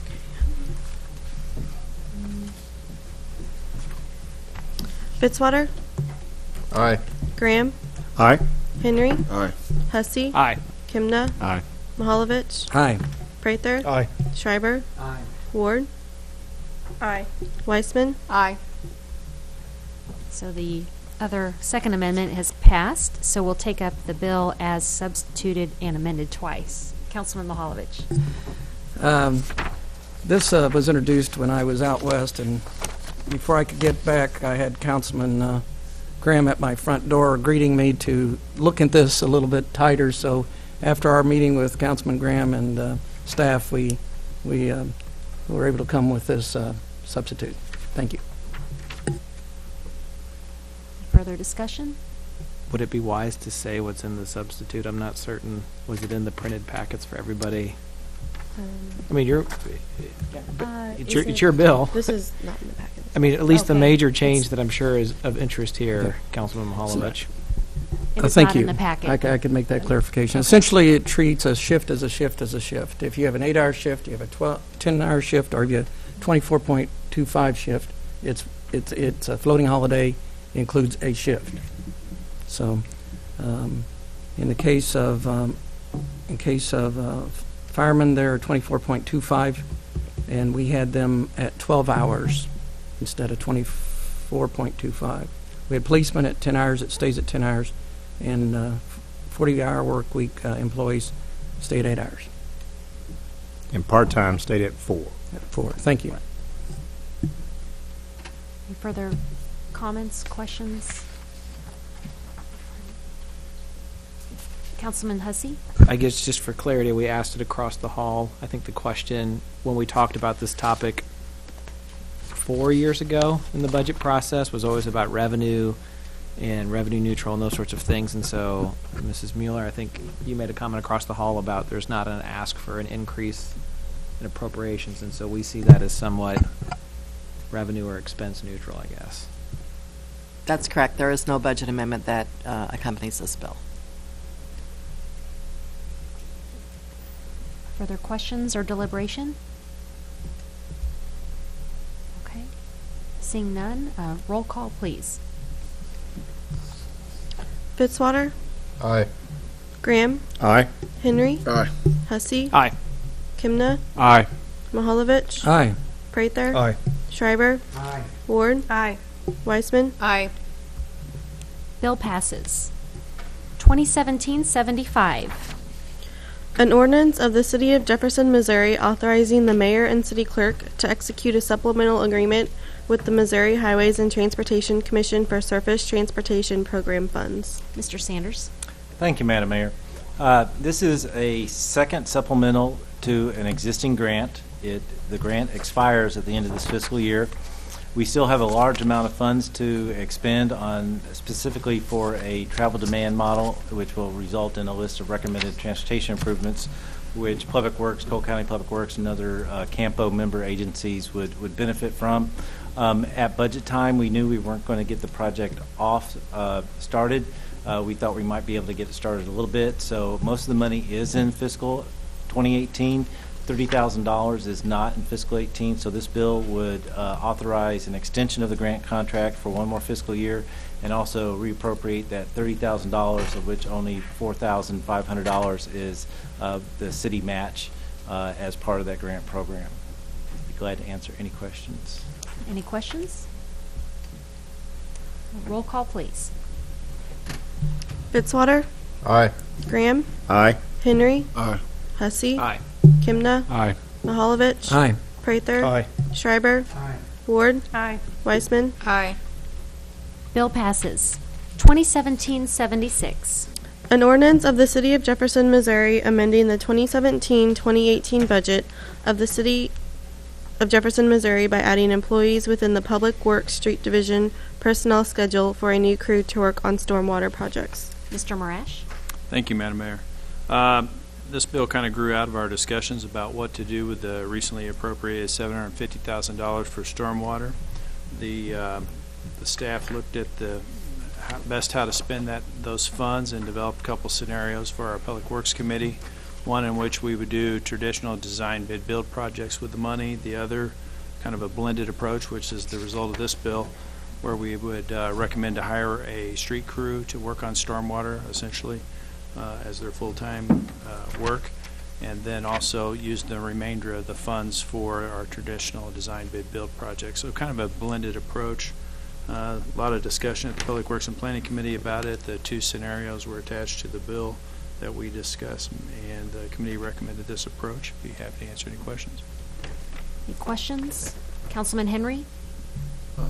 And Mr. Marash, just for the public's sake, your thoughts on the most effective way for those funds are for the street crew, correct?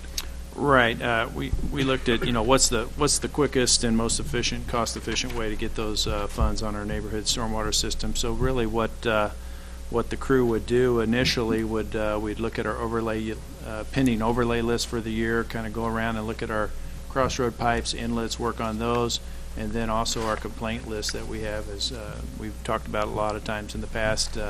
Got about a $20 million complaint list on holes in people's yards, things like that, sinkholes, and work on some of those projects as well with this group.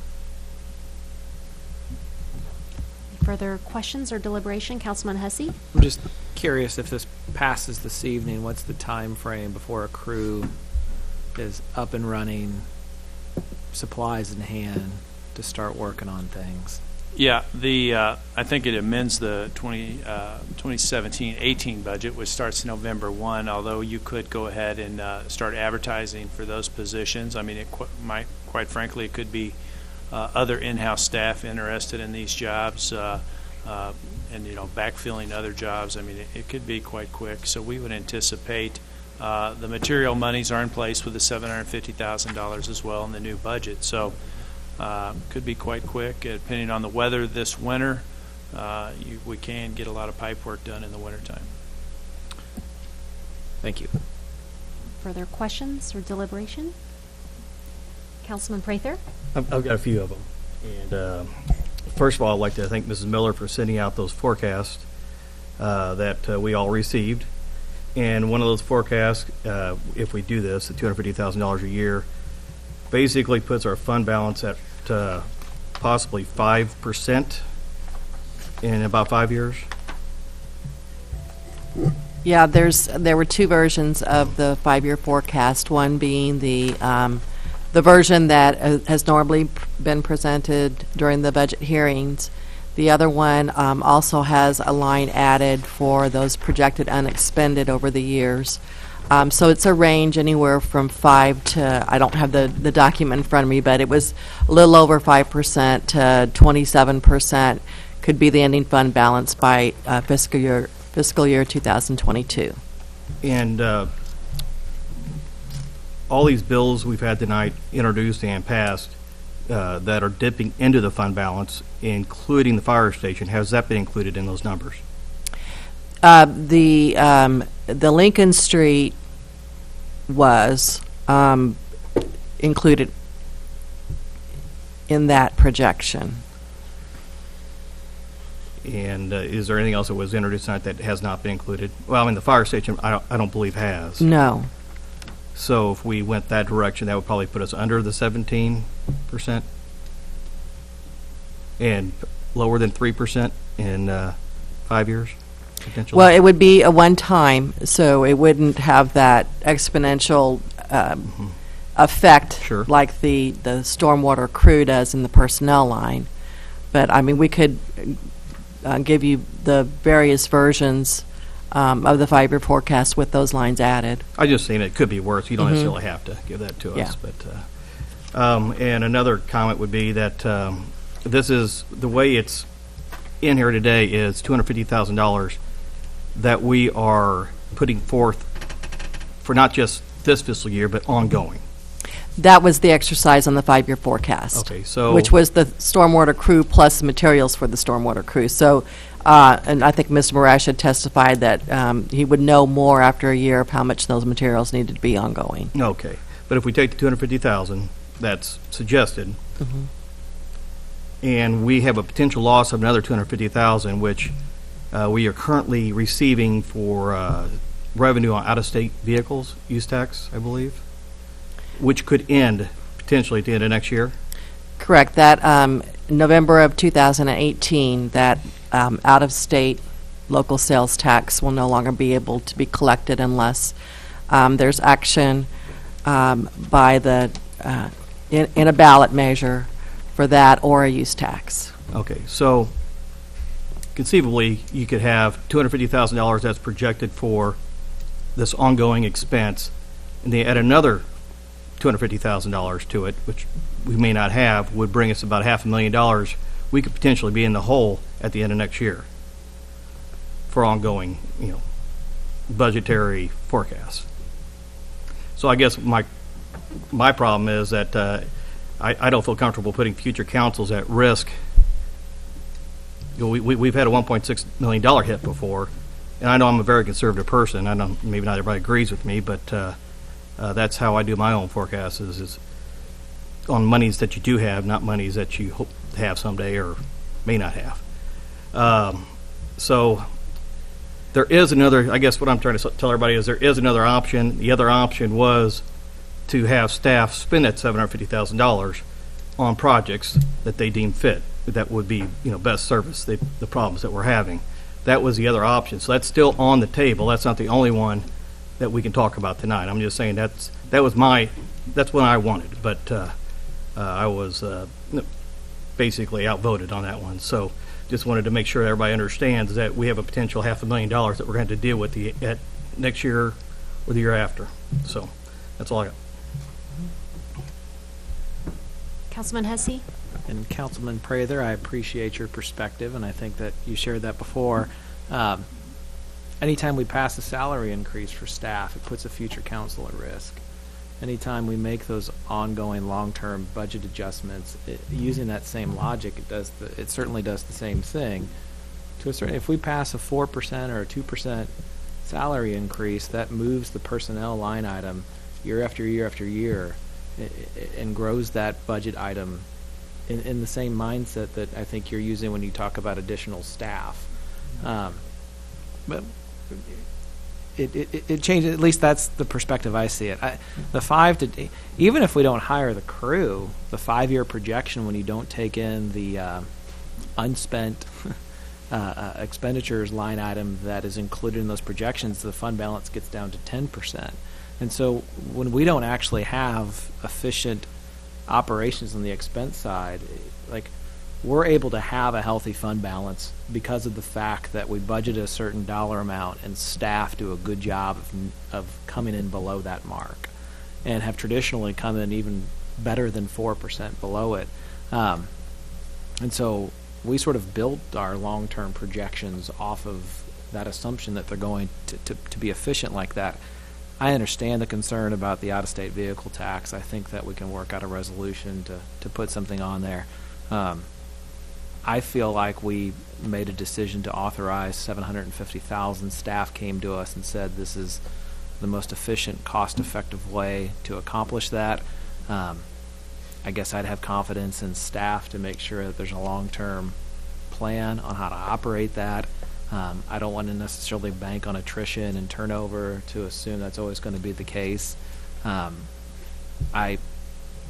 The crew and the dollars for the projects help them sort of make a lot of change in the community. I guess take off the cost thing. I favor the crew model in the sense that I think that the estimates say they can tackle 20 projects around the community.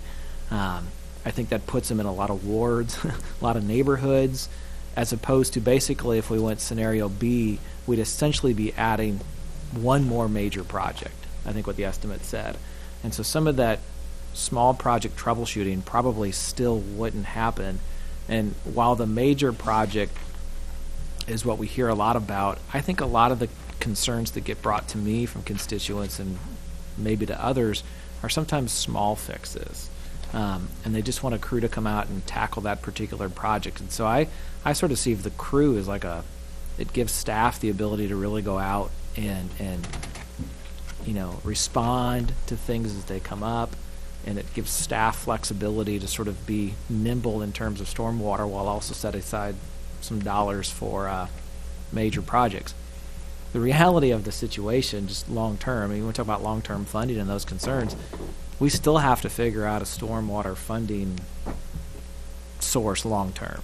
Like, we're going to spend $750,000 somehow, some way, whether that's A or B, for a year, and we still have $30 to $40 million on the list that needs to be tackled as well. And so it's a step forward, but we still have a big conversation to have that could address some of these long-term concerns as well. I guess I favor scenario A. Maybe I'm looking at it through rose-colored glasses too much, but I think it's the pink on Councilman Mihalovich's shirt tonight that's but I think we can work through those things, and I think that it's the council's responsibility to work through them as well. The long-term budget forecast project, I think a 2% raise is built in all of those projections, and some other increases on expenses and such. Maybe the hard conversation has to come in the next budget or two about, I understand salary increases are important and benefits are important, but at the same time, delivery of services is important as well, and how do we best effectively do that and tackle that? But if we want to play the we could have this, we could have that game, like, we can paint that on a lot of different scenarios as well. I guess I would say staff has come to us with a workable plan. I think it's an efficient, effective way to spend those dollars, and that the work is on us to figure it out long term. Councilman Mihalovich, or Prather. Sorry. Just one thing, and I don't want to get it back and forth on this, but when you mentioned that in the budget we plan a 2% increase, I understand that. The biggest difference is we have revenues projected offset that, where this we do not in the next coming years. It's a hole we're going to have to fill. I think these are very conservative estimates. I think it could be a lot worse. So, like I said, I have a business. I wouldn't treat this any different than I would my own, and that's where I'm coming from. Councilman Mihalovich. Yeah, this is a discussion not about wastewater or stormwater. It's a discussion about budget, how we're going to deal with it. And I do appreciate staff bringing forth a creative way to spend this dollar in a very efficient way. But the fact is, from my chair, we're spending what I think is $1.5 million out of our fund balance already on stormwater. I'm counting Lincoln Street, actually. And that's a, well, take away 400,000 and you got 1.1 million. That's still a substantial amount of a commitment by this council to go towards stormwater. As a matter of fact, we pulled it out of the budget process, put it back on so that the money could start being spent before the fiscal year. That was our decision to move it forward and faster and hopefully get some things resolved so when when it rains, people aren't rushing to high ground.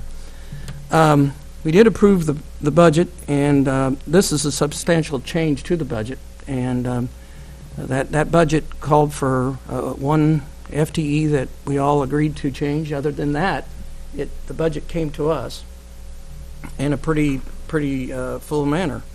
It was already deliberated. It was every department came about and said what they wanted and needed and presented us with pink sheets. Many of the pink sheets I agree with. So if you gave me a pot of money, I might even pick a lot of those pink sheet items over the kinds of cost where, if you put it on the table, I think it could come out less.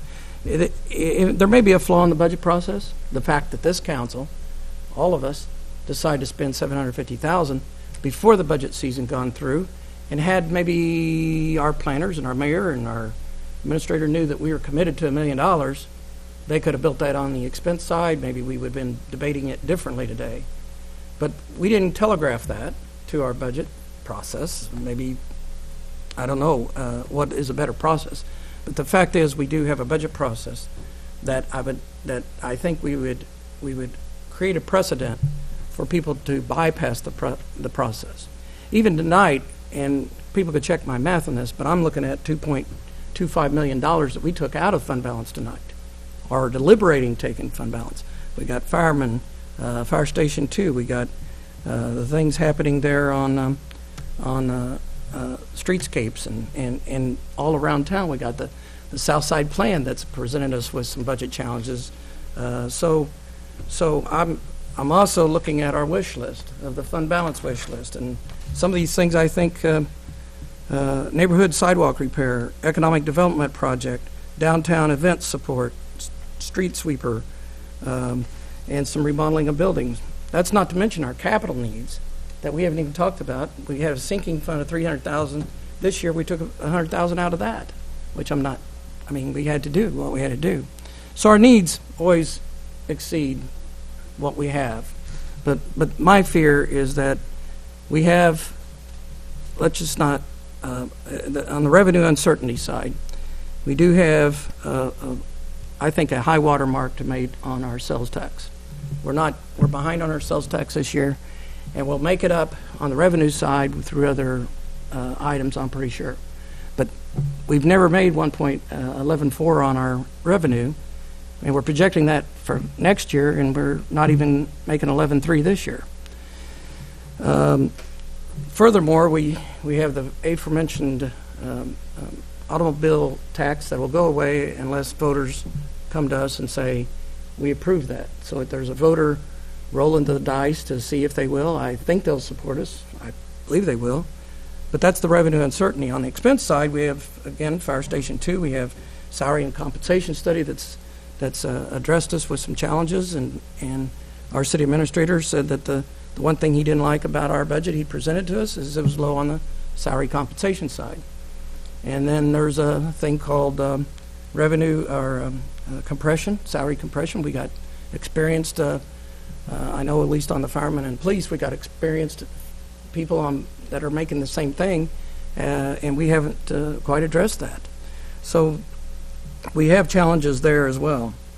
Not to mention the pink sheet items. So I believe in the process, a budget process. I believe that a long-term funding stream is necessary for us to handle the stormwater, and I'm hoping and I'm convinced that the good people of the community plus will inspire us or will come to us and say, we really need this bad, because it's the voters who will decide whether or not our priorities are in line. And I would welcome their input in a long-term funding solution that gets us not just this problem solved, but be able to address many of the highest priority items. I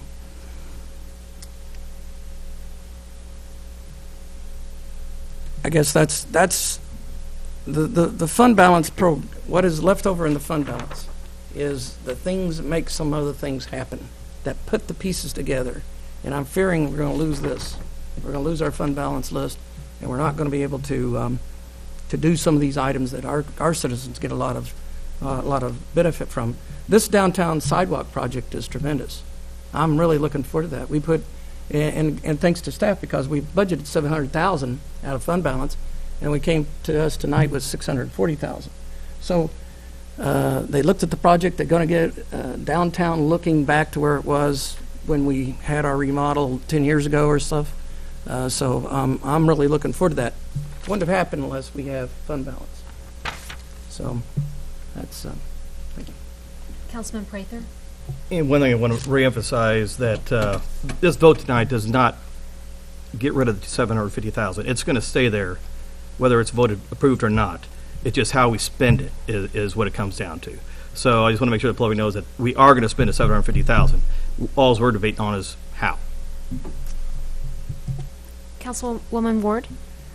But that's $750,000. We won't get as many projects completed with those if we have to bid and contract those out. Whereas if we had a crew in-house who you were able to quickly send out in the field and do the work immediately, correct? Right. They would focus on the smaller neighborhood projects, sinkholes in yard, crossroad pipes, things like that. And I think all of us, or most of us, have received calls from constituents where, I know I have, where during rainstorms, families aren't sleeping at night because water's rushing down into their homes, into their garages, into their basements. And you know, I respect the process too, but when a critical issue comes before us, I think we need to look at it in different ways and try to get it to happen. You know, that list, you know, the word you used was a wish list. And those are all wonderful things for our city. But a lot of those things are aesthetics. And yes, that will better our city and bring economic development to our city. But there comes a time where we have to look at the critical issues and the health and welfare, you know, of our citizens here. Councilman Prather? You said a question from Matt. Go on. Councilwoman Ward had just indicated about all the people that are calling, the ones that are having water go through their basement. Can you give me a percentage or a number that this is going to help fix of those problems, the $1.2 million? The $1.2 million? Well, you said that with those number of jobs we could probably get done if we hired those 3 employees. Oh, we had on the list a couple areas over in Sioux Drive, Inglenook, and Timber Trail to help improve the stormwater collection in those areas. So what percentage would you say that 1.2 would that be? Well, let's see. I can try to do the math. I guess what you're saying is that couldn't be covered with the $750,000. You're talking about the 1.2 with scenario A. Yes, correct. Compared to scenario B. Correct. Is what he's saying. I'm not following the logic of the math, but well, you gave us a number of 1.2 million. I'm not sure where that came from either. But 750,000. You're talking about 2 projects. Well, I'm just trying to figure out how much of those 2 projects going to cost. Out of the the number we were given is 1.2 million. I'm not sure if that's correct or not, but that's what we were given. Maybe it was the 750,000 plus the 323,000 that we're already committed for. I'm not. 363. I guess what I was told. That's the only way I could come up with 1 point. Whatever you're talking about. What I understood, and you can tell me where I'm off on this, is one of the presentations that we were given. That's what impressed me, was that the amount that this crew could do within a year was approximately $1.2 million worth of corrections. Yeah, you mean the difference of the two. Right. Yeah, the difference of the two programs. So what I'm trying to figure out, what percentage of that is going to help those people that are having the problem right now?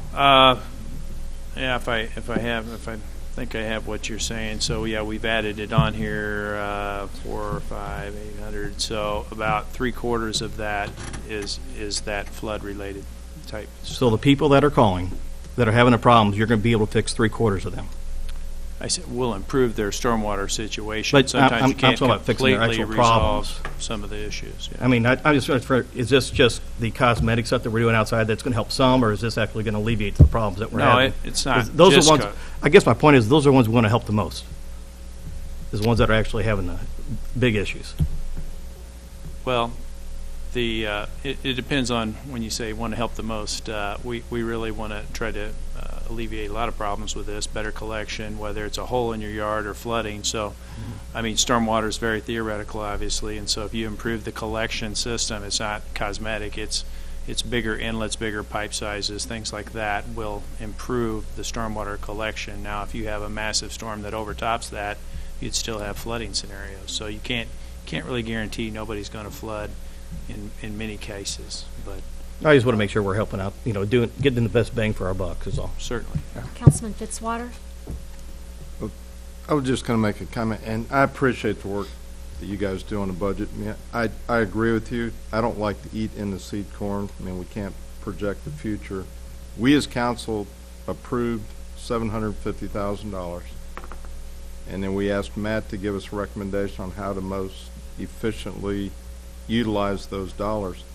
I believe as part of his presentation, there was an understanding that if we get to budget next year and we can't fund that $250,000, we may be eliminating 3 positions. But we ask them to do it most efficiently. They come back, and I think looking at the projects that we've been presented, this is the most efficient way to get as many of them done as possible. But I mean, I fully am aware that we may have to sit here next year and say, we can't fund that, and we may need to back it out. So, I think this gets us the best bang for our buck, and a year from now we look at it and see what's available. Councilman Henry? I'm just calling for the question. So do we need a second on the call for the question? Is there a second? So we have a motion and a second to call for the question. Any further discussion on that? So we need roll call, please, to call for the question. Fitzwater? Aye. Graham? Aye. Henry? Aye. Hussey? Aye. Kimna? Aye. Mahalovich? Aye. Prather? Aye. Schreiber? Aye. Ward? Aye. Weissman? Aye. Motion passes, so at this time we will take up 2017-76. Roll call, please. Fitzwater? Aye. Graham? Aye. Henry? Aye. Hussey? Aye. Kimna? Aye. Mahalovich? Nay. Prather? Nay. Schreiber? Aye. Ward? Aye. Weissman? Aye. Motion passes, or bill passes 8-2, is that correct? Mhm. Okay. Item 13, informal calendar. There's nothing on there. Item 14, resolutions, 2017-13. A resolution authorizing the mayor and city clerk to execute a contract with the Jefferson City Area Chamber of Commerce for economic development services. Mr. Molman? Thank you, Mayor. This resolution approves a contract with the Jefferson City Area Chamber of Commerce to procure economic development services for fiscal year 2017-18, and also adds options for four additional annual terms to that contract. The current cost of these services for fiscal year 17-18 is $185,000, which is consistent with the current fiscal year's cost and has already been allocated in the fiscal 17-18 budget. Some amendments to the contract from previous amendments. It cleans up some language regarding liaisons to the Chamber for Economic Development activities. Previously, the contract specified some specific groups that the city was to name liaisons to. In consultation with Chamber staff, we've come up with a solution that the city will name liaisons to the Chamber for all of its economic development purposes. So therefore, if the Chamber needs is in need for liaisons to the city, The council has provided for those as opposed to just naming them to certain groups. Then also it adds a mechanism for the chamber to make a fee proposal by June 1 of any given year in which the contract is in effect. That way we get that fee proposal in advance of the budget cycle, and so that way the city council can consider that fee proposal in its preparation of the budget, so that way we have that in advance. One final change in the contract, I think there's an elimination of one of the matrices that was in the previous. Oh, And I was going to move to approve. okay. A motion and a second. Any further discussion on the resolution? All right. Oh, Councilman Mahalovich? I think there might be a typo in number 9. Yes, fortunately, rules of construction say that the written out word will govern over the numerical. Those are there. I found a couple of Scrivener's errors. I have to apologize. Those will be addressed and corrected prior to execution and attached to the official copy of the ordinance. Thank you. I thank the counselor to my right for it. Me as well. Thank you. Any further discussion on the bill or a resolution? Roll call, please. Fitzwater. Aye. Graham. Aye. Henry. Aye. Hussey. Aye. Kimna. Aye. Mahalovich. Aye. Prather. Aye. Schreiber. Ward. Aye. Weissman. Aye. Resolution passes. And thank you to our chamber representatives for being here and all the work that you do. Appreciate it very much. And then I also forgot to thank Architects Alliance for being here on Bill 2017-73, so appreciate you as well. Item 15, presentations from the gallery on other topics. There are none. Item 16, council and staff discussion of presentation topics. Any discussion? Item 17, new business. Any new business? Item 8, at this time, we will go into closed session. Pursuant to Section 610.021 of the Revised Statutes of Missouri, the chair will entertain a motion to go into closed session to discuss the following: hiring, firing, disciplinary, or promoting of particular employees, Section 610.0213. Second. Mayor, if I may, can we have the motion clarified that the council will reconvene back to open session? Okay. So to discuss the following, and at the end of my motion, I would say that then we will reconvene in open session after the closed session. Okay. It'll just be across the hall. We will meet, we will move the closed session to across the hall, so if anybody wishes to stay in council chambers during the closed session, they can. So we will move across the hall, and then we will come back to reconvene. And I'd say other staff, sorry, can go. Was there a second on the revised motion? Yes, the second was Mahalovich. So roll call, please. Fitzwater. Aye. Graham. Aye. Henry. Aye. Hussey. Aye. Kimna. Aye. Mahalovich. Aye. Prather. Aye. Schreiber. Ward. Weissman. Okay, and the rest of staff is welcome to leave, and we will, council will be across the hall, and then we will reconvene. Thank you. All right, welcome back, everyone. At this time, we will reconvene the meeting. And we are under item 17B, reconvene in open session. Item I, appointment of city clerk. And Mrs. Strope. Or Councilman Prather. I move to appoint Emily Donaldson as a deputy city clerk starting in November, and as city clerk upon retirement of Phyllis Powell, with the pay at the starting range of the city clerk, including all standard employee benefits. November what, sir? What? November 1st. Okay. We have a motion and second. Any further discussion? We didn't set a specific starting date with her. We just said early November. So can we say as soon as November or anytime after November 1? Yeah, the appointment does not need to coincide with the start date. Perfect. Do you need the motion amended at all? Just, okay.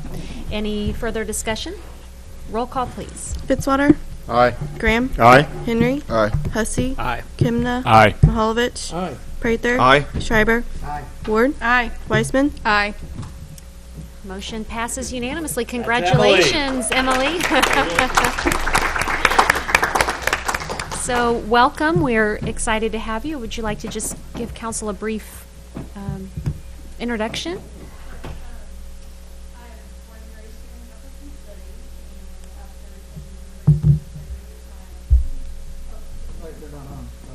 Oh, yeah. After I attended University of Missouri, where I majored in marketing, I moved to St. Louis and worked for a marketing agency and met my husband and had 2 boys. And then we moved back here, and I've been here working with the state legislature on legislative research since 2005. So I've worked in a committee environment for a long time. Great. Well, welcome. We're glad to have you. Thank Are there you. any council questions or comments? So you work with Mickey? Yeah. So I started far, off in yeah. his office. Yeah. Right. Yep. Well, we're glad after a marathon meeting that you're still here with us in such enthusiasm. So welcome, and we're glad to have you. So congratulations. All right, thank you. And now at this time, I'll entertain a motion to adjourn. So moved. Second. All right, all in favor, say aye. Aye. Because we're out of closed session, so we don't need a roll call. Thank you. Thank you. Thanks.